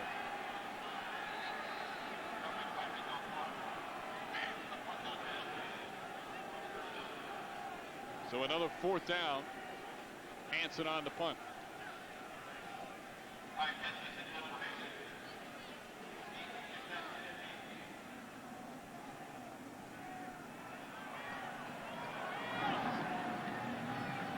Good punt from Hanson. Jaquette backs up 13-yard line. Makes a nifty run and gets up to the 30. So about a 17-yard return for Jaquette. Right now, Lynn Berman sitting in the stands with someone Jet fans certainly well aware of. Len? All right, with Joe Klecko, one of the former Jet all-time greats, finished his career with the Colts. What's your expertise up here from Section 213? We need something to kick them in the butt here. They're a little bit dead. They need somebody to make a play. They need a guy to pull something out of the hat. O'Donnell needs to make a big play. One of the receivers. They need something to spark them. How does a member of the defense feel when the offense just isn't getting it done? It really pisses you off, basically. Oh, thanks, Joe. It makes you mad. You don't want to go on the field and play. It's 3 downs. All right, thank you, Len. Who knows what the third answer would have brought us. Harbaugh. And Dawkins catches it. Otis Smith quickly knocks him down. You talk about, though, great competitors. Klecko played as hard as anybody. Yeah, but it's the honesty of the answer that really hits home, and that's the way that Joe Klecko played. When you played against him, you had to designate not just one guy to block him, but a second guy to help out the other guy after he beat that guy in the head. So Harbaugh holding on to the 12-0 lead. Still early in the third quarter.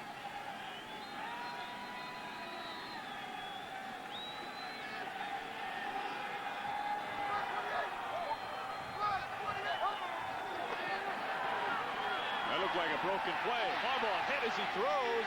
It's complete. In Jet territory, Marvin Harrison hauls it in. It appeared to be a broken play at first that Falk and Harbaugh. And then Harbaugh took a shot, and Harrison made the catch. The Colts have the Jets exactly where they want them. It is a new situation for the Colts. Everything that we try and run play action-wise is wide open because this is a team that is having to gamble that time. You had a corner blitz from Otis Smith. He doesn't get to Harbaugh in time because he actually rolls in the opposite direction, and it's Marvin Harrison on the crossing route. And the Colts now at the 45-yard line of the Jets. Whistles. And a flag on the play. This crowd has grown very, very quiet. With the exception of some boos when the Jet offense walks after a 3 and out. There's a whistle in the stands.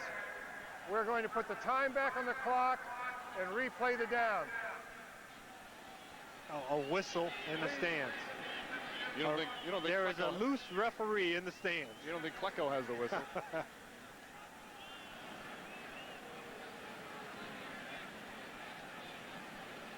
You know, I've actually seen that in NBA games. You know, the crowd right on top of you, somebody with a whistle. Kind of hard to pick it up in the stands in a crowded stadium, although, as I mentioned, it hasn't been that loud.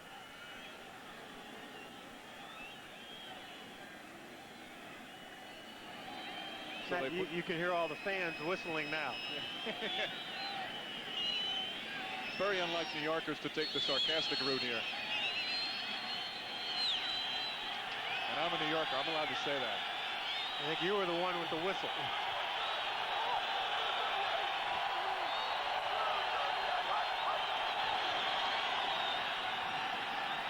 Harbaugh shuffles it out to Crockett. Rick Lyle with some good pressure. 2nd and 10. At some point, they have to be able to solve the riddle. You know, granted, you may get a stop here with this defensive unit, but really the onus of this ball game has to fall on the Jet and their inability to move the ball offensively throughout the course of the ball game. You can't ask your defense to continue to stop them after you get them good field position. But you think the only way that they're going to win this game is that the defense comes up with a big play. Marshall Falk. Falk again. And Falk hauls down a couple of Jets with him at the 22-yard line. Victor Green went for a little ride. A 22-yard pickup for Falk.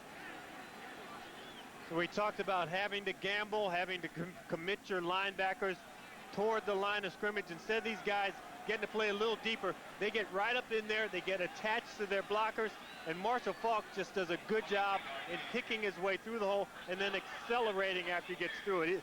This is the best I have seen Marshall Falk play since his 2nd year in the pros. Yeah, he looks sharp as Aaron Glenn with that sprained ankle, limped off the field. Ray Mickens has come in for Glenn. They stay on the ground with Crockett, and Crockett gets down to about the 17. Dwayne Gordon on the tackle. 6 minutes remaining, 3rd quarter, 12-0. If I had been away for a year, out of the country, flown back in this morning, I would think that these were the same Jets I had left last year that had gone 1-15 playing against an Indianapolis Colts team that had been in the playoffs the 2 previous seasons. You trying to tell me something? You going somewhere? 5.5 remaining. And the 3rd is Crockett hit behind the line of scrimmage. You know, they have played so inspired all season long. Last week, Bill Parcells not happy with the performance in Buffalo. And then this week, they're just is something missing out there. And Bill Parcells, right after the Buffalo loss last week, signaled that it was a must-win, and he did that so that they could shake the Buffalo loss away and get really focused on this ball game. Now, I don't know if that has backfired with too much intensity early in the week, but they are very flat today. 3rd and 6.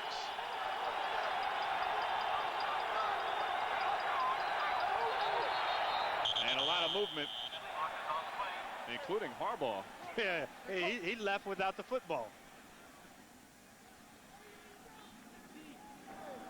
False start prior to the snap. Offense, number 4, 5-yard penalty, still 3rd down. Now, how does the quarterback who calls the signals and right before you break the huddle, on 2 guys, on 2, how does he forget that? Either that or how does Lundberg forget to snap it? You know, Jim at that point wished that he had a magnet that would attract the ball to his hands.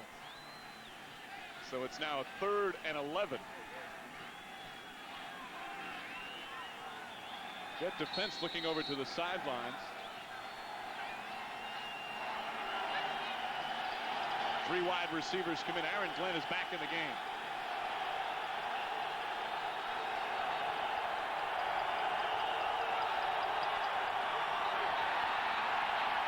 Harbaugh complete to Stabline, but Jerome Henderson right there and throws it down at the 25. And a 4th down coming up for the Colts. Blanchard will come on. This will be about a 42-yard field goal. Early in the season, they had a huge play. They blocked the field goal against the Oakland Raiders, ran it in for a touchdown. That's the type of thing that they need to happen now, because you go down 15 points.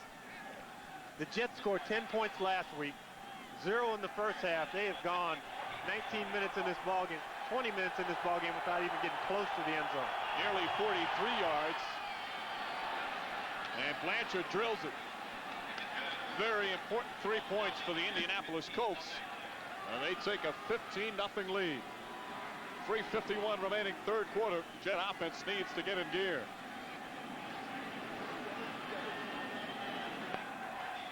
Certainly that was Bill Parcells' message this week. The ball falls as Gardecki tries to kick it off. The wind has certainly picked up here in the 2nd half. He had problems placing it on the tee earlier. You know, he's laughing. I'm surprised that he didn't hurt himself. You go to swing at that thing. Just the mere presence of his foot scares the ball.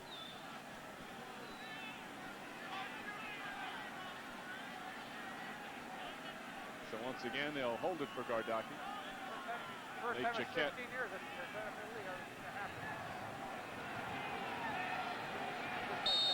Van Dyke and Johnson are back. They go to Van Dyke again at the 5. Van Dyke, and slow down at the 34. Kendall Shello makes the tackle. 29-yard return for Alex Van Dyke. And once again, the Jet offense will try to do something. And they have done absolutely nothing today, as you can see. The lone drive where they move the ball, John Hall misses the field goal, and that has really set the tone for the rest of the game. Missed opportunities, bungled plays, and they wanted to get Adrian Morrell on track today, and he has not seen a hole. The last hole that he saw was walking out of the tunnel. Richie Anderson, Charlie Weiss, who calls the plays, along with Ron Earhart. And O'Donnell sacked Quentin Coriat quickly in the backfield. That's the 4th sack of the day for the Colts. You don't take that sack. You take that ball, you throw it downfield in the direction of your receivers. You don't cripple the drive by starting out, what, 2nd and 16, 2nd and 17.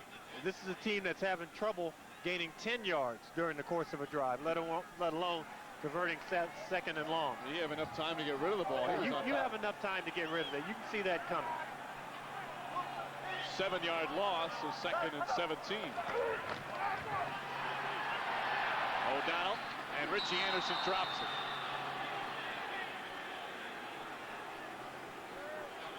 It isn't all O'Donnell's fault, certainly, as the offense continues to struggle. But if you line up 2nd and 10 as opposed to 2nd and 17, you have different play selections. You don't have to go for the big pass down the field. Even if they complete that one, they're still 3rd and 14.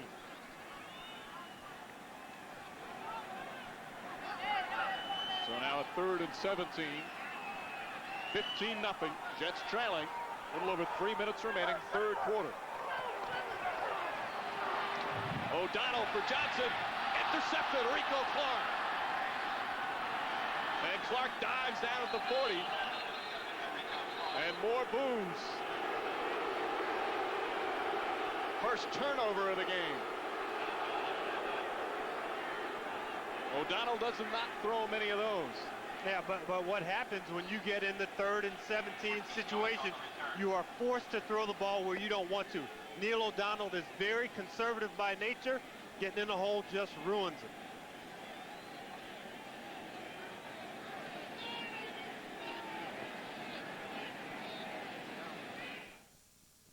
Well, not only does Neil O'Donnell throw the interception, but once Clark gets it, he can be hit.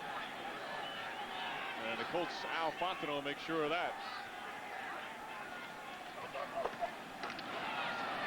Marshall Faulk again. And Faulk cut down Otis by Otis Smith to the 25. 16-yard pickup. And it's got to be now, you'd have to say, James, the offensive ineffectiveness is become deflating now for the defense. And all games are won on the line of scrimmage. And coming into this ball game, the Jets had the question marks along their offensive line, whereas the Colts, who are very beleaguered early in the season, we did their ball game last week against the Patriots, they're starting to make those strides. Meadows and Tar Glenn, the other rookie, are starting to play like veterans. Again, they stay on the ground. As Faulk maybe gets a couple of yards. Dwayne Gordon on the tackle.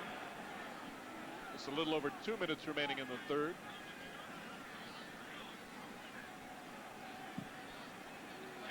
There have been some Jet fans who have left. Majority still here.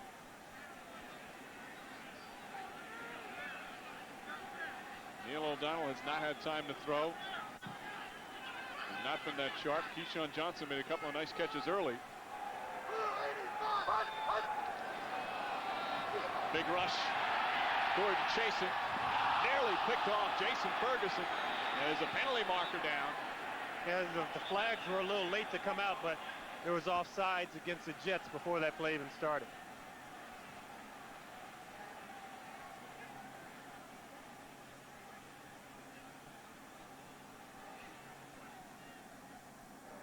Offside, defense, number 72, 5-yard penalty, still 2nd down.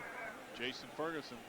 Maybe that's why he was waiting around the line of scrimmage. He knew he had done the wrong thing, so said, well, there's no need to chase the quarterback. Almost got an interception. He would have felt doubly bad had he picked that one off. Another penalty. It's the Jets who look like the 1-12 team today.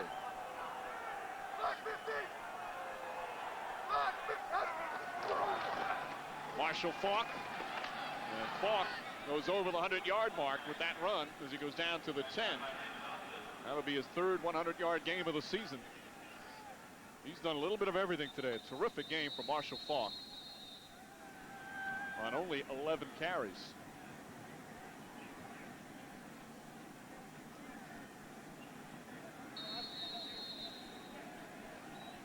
You forget in this game, you know, multi-million-dollar salaries, endorsements, guys going to the playoffs, what a factor pride is. And for the Indianapolis Colts, as much as they've been beleaguered and laughed at, their pride is on the line. And they're playing today.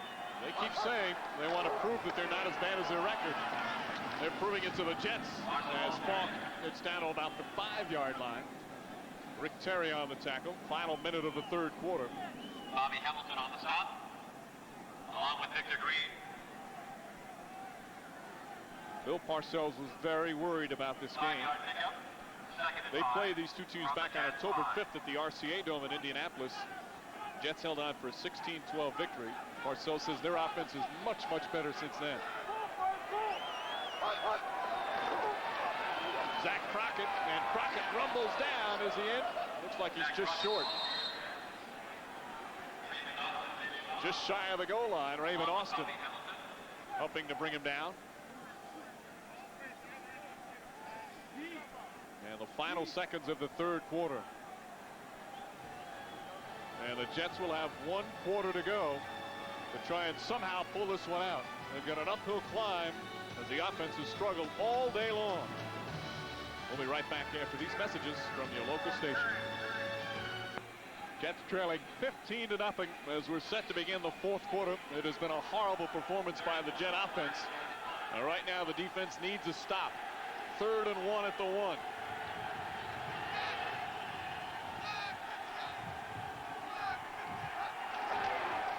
Falk dives. Touchdown.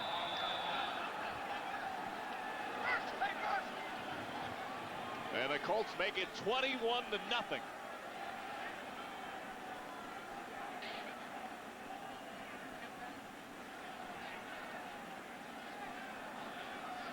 You know, I think the speculation here now has to fly to Lindy Fontaine. And, you know, this late surge, I mean, if they can continue this, kind of like Spider-Man there. I'm not sure about that. But, I mean, if they can put together 2 more victories and they end up with 4 wins, I mean, does that do enough to save his job? There's certainly a question as the extra point is good. Making it 22-0. And making you wonder if the Jets have any ability to come from behind now.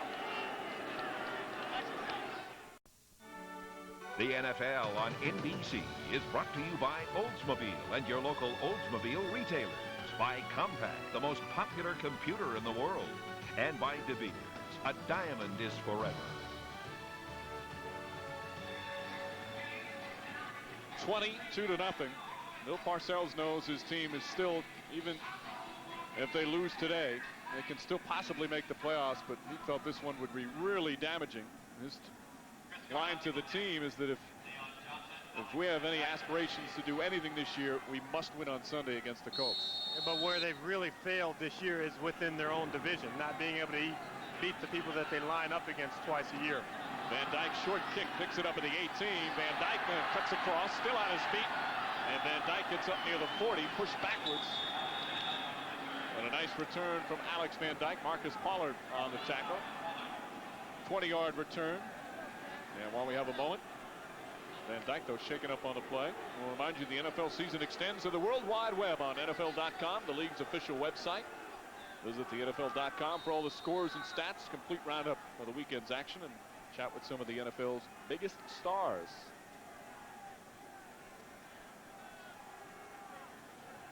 A couple of players shaken up.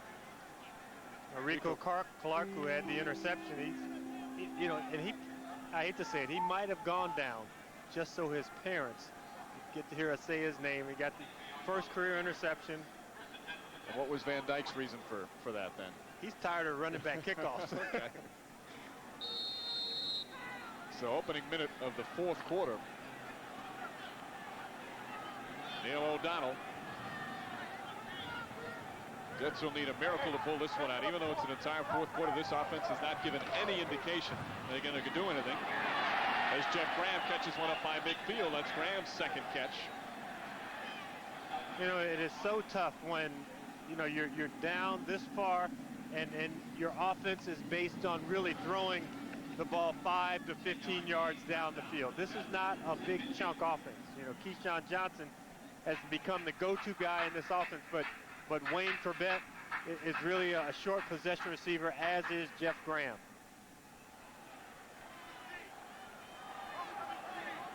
Richie Anderson and Leon Johnson in the backfield. O'Donnell brought down again, and that's the 5th sack of the game for the Colts. Tony McCoy and Ellis Johnson in there. It just gets worse for the Jet offense. You know, we sound like a broken record when we talk about it. You know, is it the quarterback? Is it the offensive line? Is it the wide receivers? It has been a compilation of all 3 departments today. Sometimes the receivers aren't open. You get quick pressure from the offensive line, and you get a quarterback who at times has been indecisive. O'Donnell's now been sacked 38 times this season. O'Donnell looks for Johnson. Broken up. Some nice defensive work from Jason Belzer. Broken up by Jason Belzer. And a third and about 17 coming up. Third and 17 from the 43. Now, I almost think you're at the juncture of the game where you possibly have to go for it on fourth down. Sure, a lot of time left on the clock, but if you can gain half the yardage back or even more and get a 4th and 4, 5, and 6, possibly go for it on fourth down. O'Donnell downfield going for Keyshawn Johnson. Almost intercepted. Belzer again. Jason Belzer's had a strong year. His dad, Caesar, who played for the Chiefs in Super Bowl IV. A big part of Belzer's life to this day is Bill Parcells now with fourth down has sent out Brian Hansen.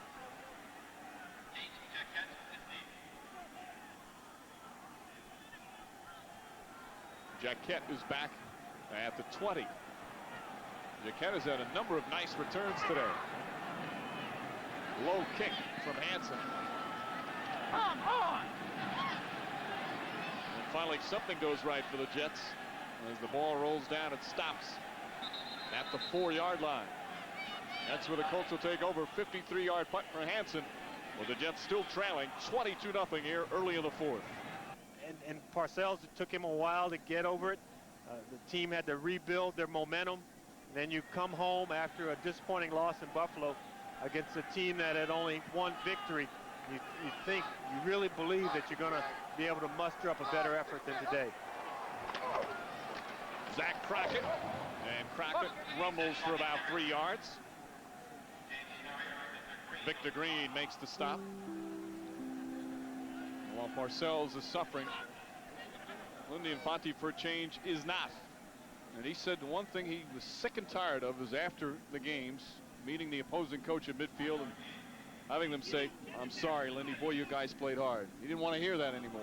Yeah, and he also told us, and we're waiting for him to maybe laugh, but he said, we have not gone into a ball game this year thinking that we couldn't win. And you know, that almost seems impossible. That's the approach that they've had week in and week out. And Falk throwing for a loss. Dwayne Gordon right there. That'll make it 3rd and long. So certain trends continuing. The Colts have had a lot of success here. They've won 7 of their last 8 games at Giant Stadium. That's not including today. And with a 22-0 score and under 9 minutes remaining, it appears you'll add another Colts victory at Giant Stadium. And then, of course, the December woes for the Jets. Jets haven't won a single game in the month of December since the '93 season. That is hard to believe. Now, it all goes out the window because you have a new regime and one of the all-time coaches, Bill Parcells. Colts have to call timeout. But nonetheless, another tough December loss, although there's still 8:24 remaining. How horrible has the Jet offense been today? One of their all-time worst. Fewest yards since 1976. That game earlier that week, Lou Holtz had resigned. Mike Holovac took over as the interim coach. And it was also the final game for Joe Namath as a Jet. Today, the Jets with 84 total yards. 3rd and 9.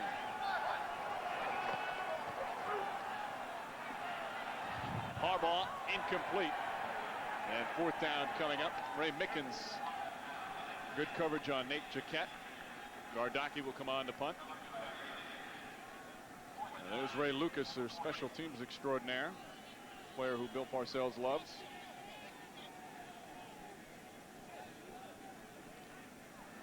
Harbaugh said he just wants to have fun the rest of the season. He's doing it today. Yeah. Leon Johnson is back at the 17.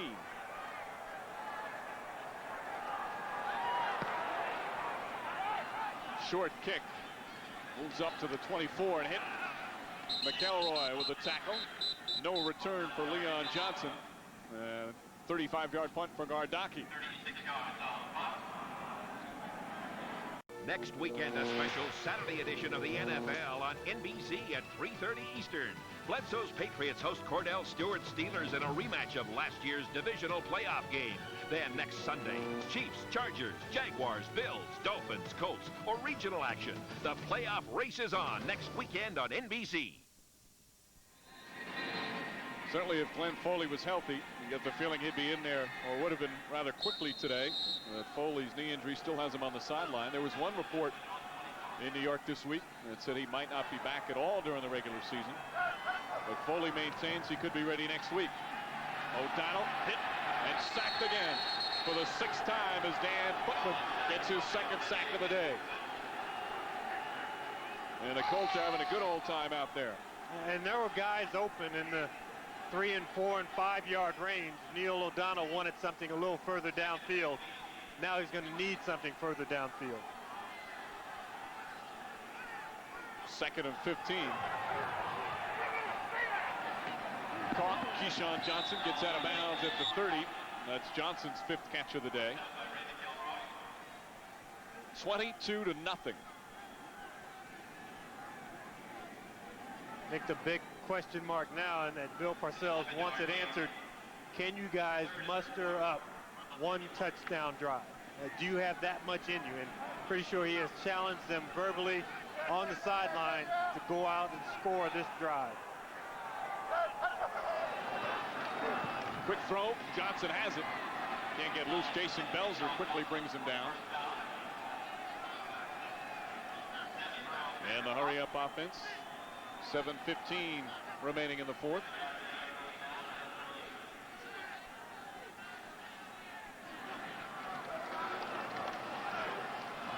O'Donnell over the middle, incomplete for Corbett.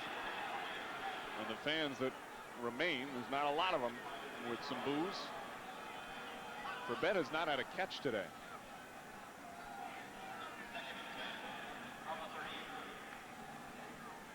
You know, in some ways, the way this team came out and played so well, Bill Parcells, the expectations just shot through the roof as the season wore on. And as he said, the ante goes up every week. Hold next right, hold next right.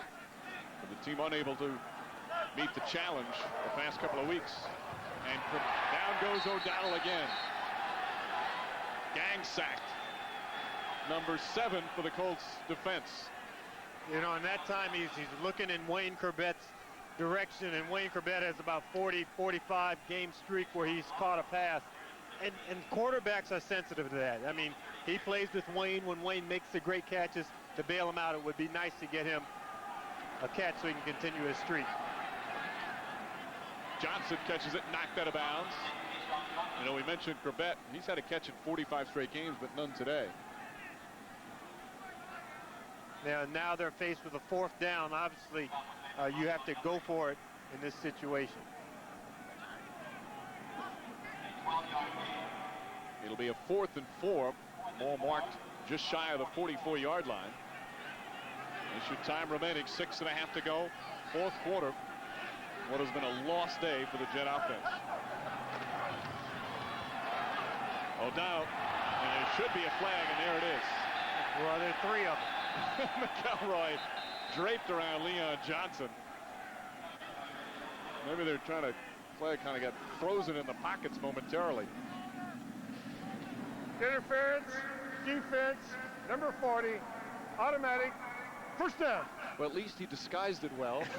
Yeah, he never took that left hand off, and he pulled him around. And to McElroy's defense, the ball was late getting there. That's what he's saying. They spotted just shy of midfield and a 1st down.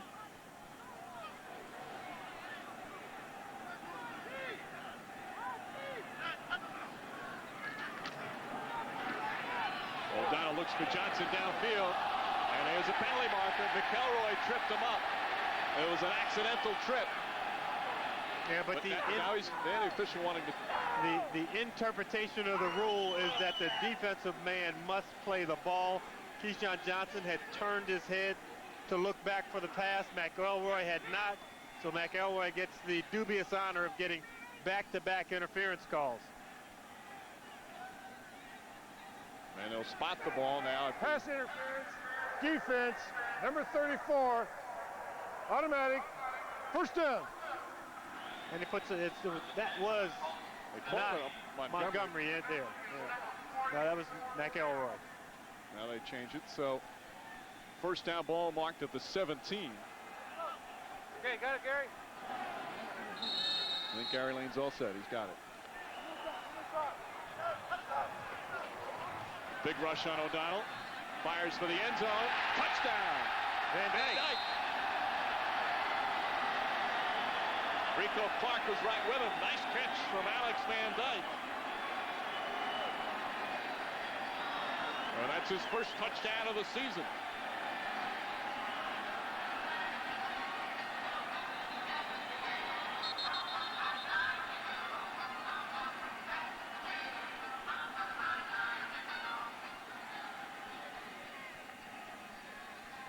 So Rico Clark shaken up on the play. In fact, for Van Dyke, that's his first catch of the season. As we mentioned earlier, he's hardly played. And I would assume from the position that Clark is in and the way that the trainers are working on him, that he has cramps in his calf. But you mentioned Van Dyke, a guy who, best conditioned guy, second-round pick, came in out of University of Las Vegas, Nevada, had not gotten a lot of playing time, had been in the shadow of Keyshawn Johnson and also Wayne Corbett. And he ran back a lot of kickoffs early today, very consistent in that aspect of the ball game. Now he's getting a chance to show what he can do on offense. That's a nice catch. And it makes it 22-6. John Hall on for the extra point. You know, you're losing 22-6. You played horrible.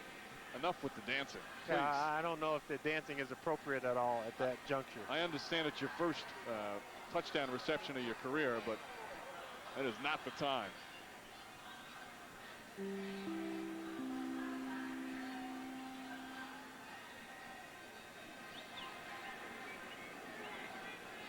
So Clark will be helped off the field.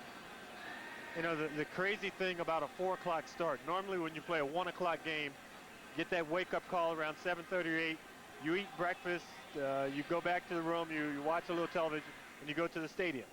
A 4 o'clock game, you have breakfast, and then you have a pregame meal later. A lot of guys fill up so much on breakfast, they don't eat anything, they don't drink enough later in the day, and you see the cramp. If this was a warm day, we'd have even more players cramping up just because of the late start and not getting the fluids in your body. Clark now walking fine as he got to the sideline. Hall puts the extra point through, and it's 22-7. Some sarcastic cheers from the very faithful who are left here at Giant Stadium. Bill Parcells has had a lot of big wins in December, and this is a disappointing loss.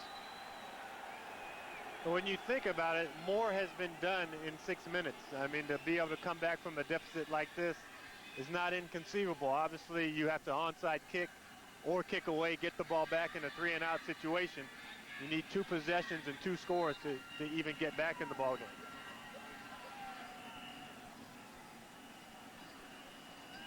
So Parcells wondering if there's any shot at the comeback. I don't think he's confident in it. Not that you give up.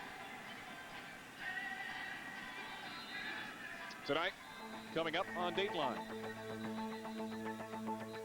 A Kentucky high school prayer circle is shattered by gunfire. You know, I told him to put down the gun, to, stop shooting people. From the teen gunman to the hero who confronted him. How could this happen? Minute by minute, Dateline, Sunday, 8/7 Central.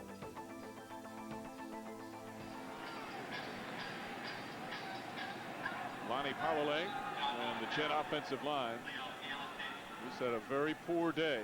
You expected them to struggle. I don't know if you expected them to struggle this much. And as Hall kicks it off, they blow whistles. They weren't ready to go. At least the officials weren't. 6:07 remaining here in the fourth quarter. 22-7. Jets finally get on the board.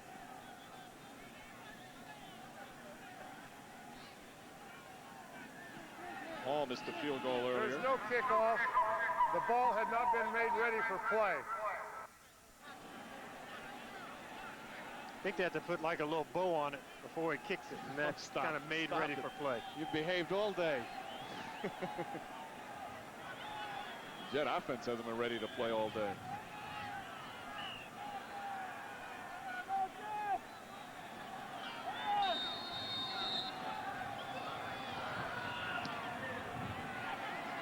drills one. Leon Neal, a line drive. And he'll down it there for touchback. And the Colts will take over at the 20 with just over 6 minutes remaining. Our Miller Lite game summary. Harbaugh did a nice job, but he had a lot of help from Marshall Faulk, who ran the ball for over 100 yards, made a number of nice catches and runs after the catch. Neil O'Donnell in the offense struggling. 133 yards passing, but only 120 total yards lost running on the ground. We said right from the start that the Jets wanted to run the football, and once again, unable to do so.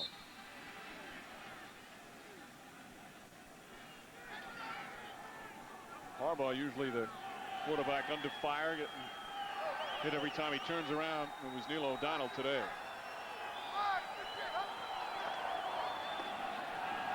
Marshall Faulk knocked backwards.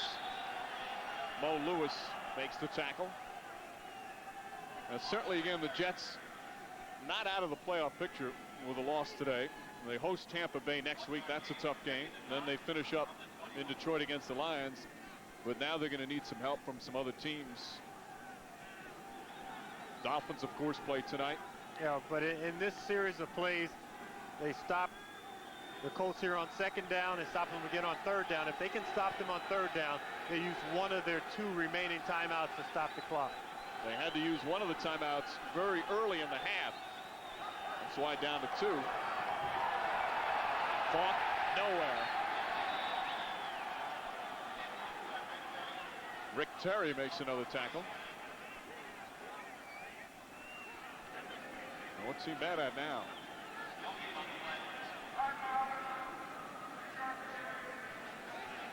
So they call their second timeout. I think that's what he's mad at. I don't know if he's mad about calling a timeout there, but there's not a lot of difference between calling it there and then after the third down play. So a 3rd and 9.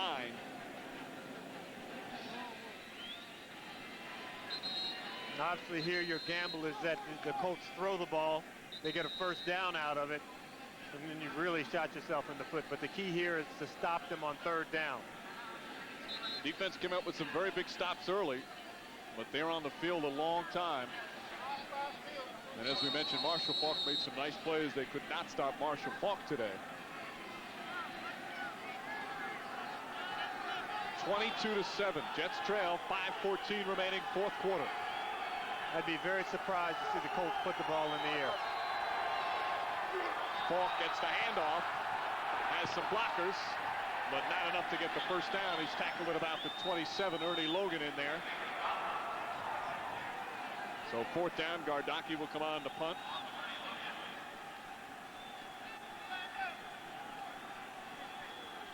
You know, the other call here is with your special teams unit, Mike Sweatman.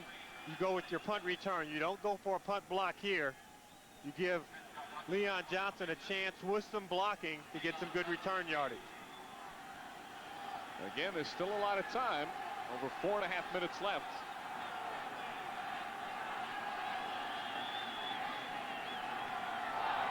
Gardocki letting it wind down to 1 on the play clock.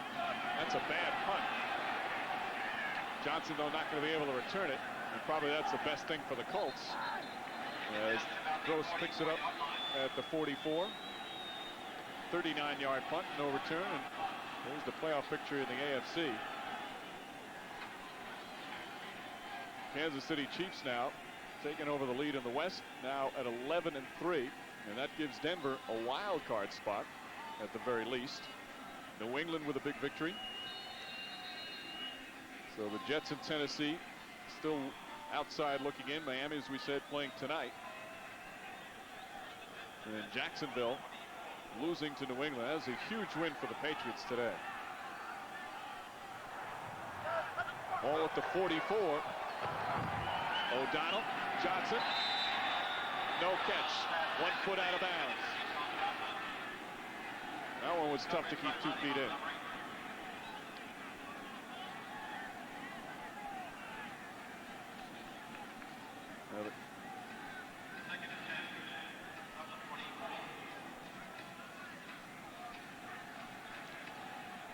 the one making it in that time. So 2nd and 10.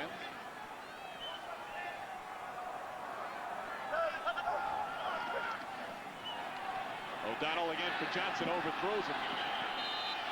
McElroy right with him. You know, the Colts, a couple of weeks back, they beat the Green Bay Packers for that first win, then came back, did not play well against the Lions. They played a very tough game last week. As you see, Jim Johnson, the defensive coordinator, and his defense putting in a superb effort today. We asked Bill Parcells, or actually, when we met with Parcells the other day, he told us about Johnson. I don't know the guy. I've never met him, but I like him. There's a lot of respect for what he's accomplished over the years. 3rd and 10. O'Donnell trying to get away and crunched again. Ellis Johnson and Al Fontenot. See, that doesn't happen. 3rd and 10. You pull the trigger, you throw that ball. You have 4th down and 10 to deal with. You know, you have put your team in a hole that it can't dig itself out of. And Brian Hansen comes on to punt again. So you feel he's got to get rid of it there, even when they're converging on him.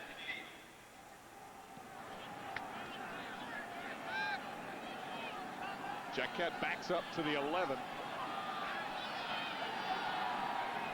And finally run out of bounds by Corwin Brown and Chad Cascadden. 57-yard punt. O'Donnell sacked 8 times today. Now just 3:38 remaining. And what has been just a horrible afternoon for the Jets.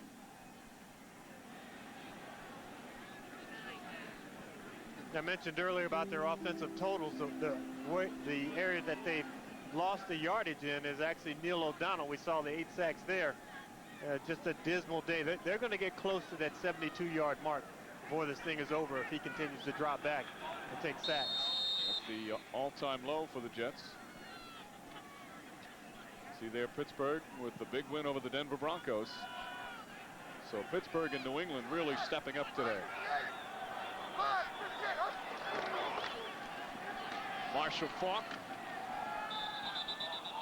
And Faulk up to maybe the 16. Dwayne Gordon makes the stop.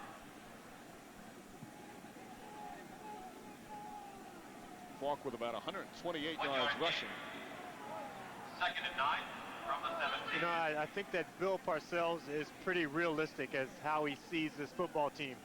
When the season started, he realized that we will have trouble putting pressure on the passer.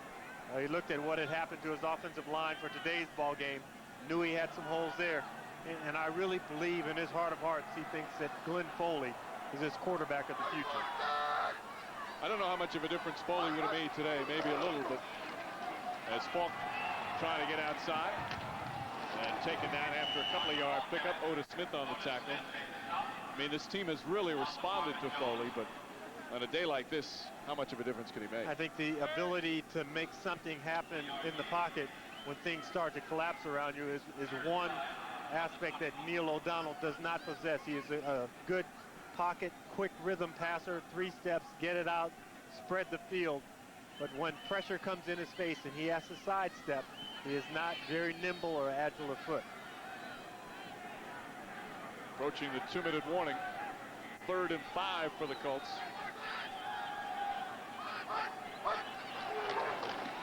Faulk. And will not get the first down. So a 4th down. The Jets trying to call timeout before the 2-minute warning. And they get it. And that's their last timeout. With 2:02 remaining here in the 4th quarter. Gardocki will come on to punt for the Colts. And Jim Harbaugh has gone to the sideline trying to plead his case with Lindy Infante to go for this thing, or maybe even take a sack here all the way back and throw the ball out the end zone like the Jets did. You take a safety, and then you can punt the ball away a little more safely without the risk of having that punt blocked, or that kick blocked rather. Gardocki's out there, and Harbaugh with a solid all-around performance today.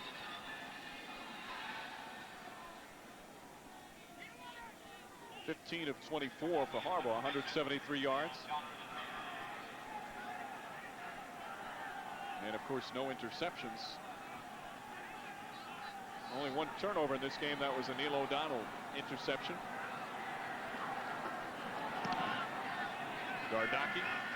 Johnson running back. 33-yard line. Starts from there. Tripped up and knocked out of bounds. There's a flag on the play. Way back at the 14-yard line.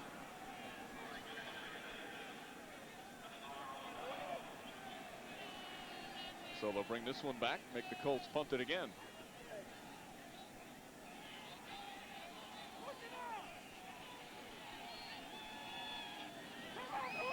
.152 remaining. Prior to the kick, holding, offense number 83. 10-yard penalty, remain fourth down. And if you're wondering about the acceptance of the penalty, the objective here is not field position, but to try and block this punt attempt. Bradford Banta on the penalty. So now we have the 2-minute warning. Bill Parcells and the Jets down 22-7. Following the game on most of these NBC stations, it's bloopers, followed by Dateline and a special time of 8/7 Central, and the network premiere of the action blockbuster Terminal Velocity. All coming up tonight on NBC. Gardocki gets off a nice high kick. Johnson backtracks to the 43. Cuts between two, across midfield. There goes Leon Johnson. Johnson. Gardocki finally brings him down at the 16-yard line. Well, the punter saves the day. And like I said earlier, the objective is not to block. I mean, they get a great return here, and they cross up the Colts by going with the middle return. They hold up guys just enough. But it is Leon Johnson. And he said, the one thing that I do is I head it straight up the field, and I make people not want to tackle me, and he really busts through. A 39-yard return stopped finally by Gardocki.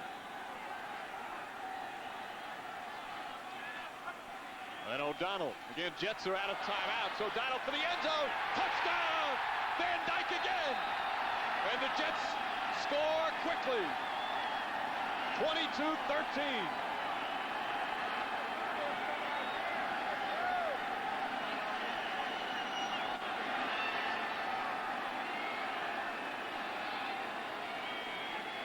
Van Dyke this season, 2 catches, both of them touchdowns here in the second half. And John Hall on for the extra point. Jets, of course, still, if Hall makes this, would need, they fumble a snap and flags on the play.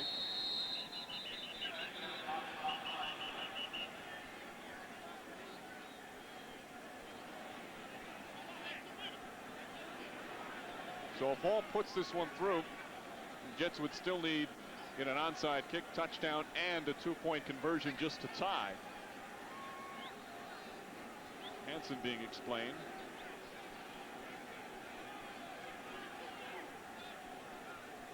So Parcells says, let's decline. Defense, 12 men. The extra point is good. 5 yards, penalty on the kickoff. Good work from 13-year veteran Brian Hansen as Hall makes it 22-14, 1:34 remaining. Again, the Jets out of timeouts. As all of a sudden the offense, a couple of quick strikes here late in the fourth quarter. And a guy who people are wondering, Alex Van Dyke, I remember we drafted him. I thought we had gotten rid of him, and he beats Emmanuel McDaniel at the line of scrimmage and makes a nice catch for the touchdown. So that time, I'm not sure if he did the dance because he'd been warned about it on the sideline about doing the dance. So now Hall, the rookie, with a very important onside kick try.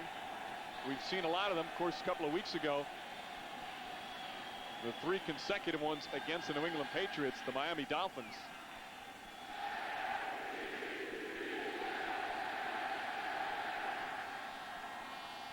So Hall setting it up.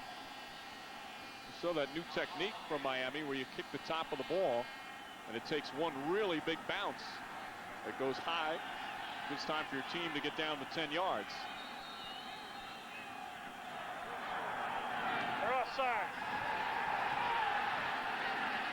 You heard somebody saying they're offsides. And the Colts have recovered at the 46-yard line. Marcus Pollard falling on the football. And that will pretty much do it, as the Colts will just take some knees here with the Jets being out of timeouts.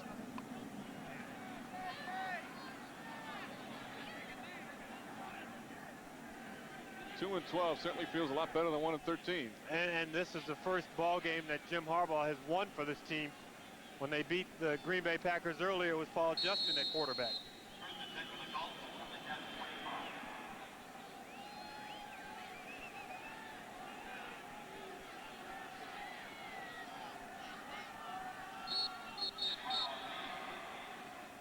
And the Colts will improve to 2 and 12. Lindy Infante said despite it being a nightmare, he's very proud of his team, the way they fought despite loss after loss.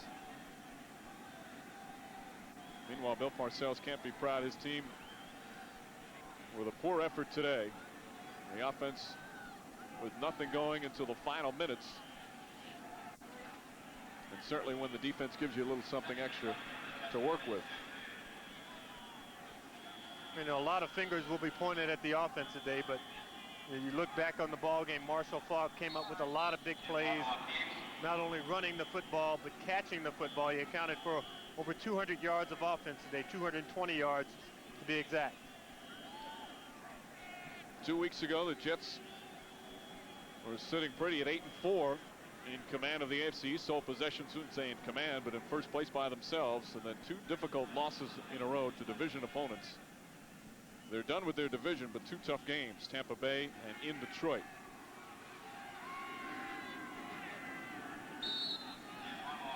And that will do it. Well, Bill Parcells will not tell Lindy Infante, I'm very sorry, you guys played hard. And Infante now can enjoy victory. And Parcells with a very difficult loss here today at Giant Stadium. Jets now fall to 8-6 on the season, and playoffs now in jeopardy. We'll return.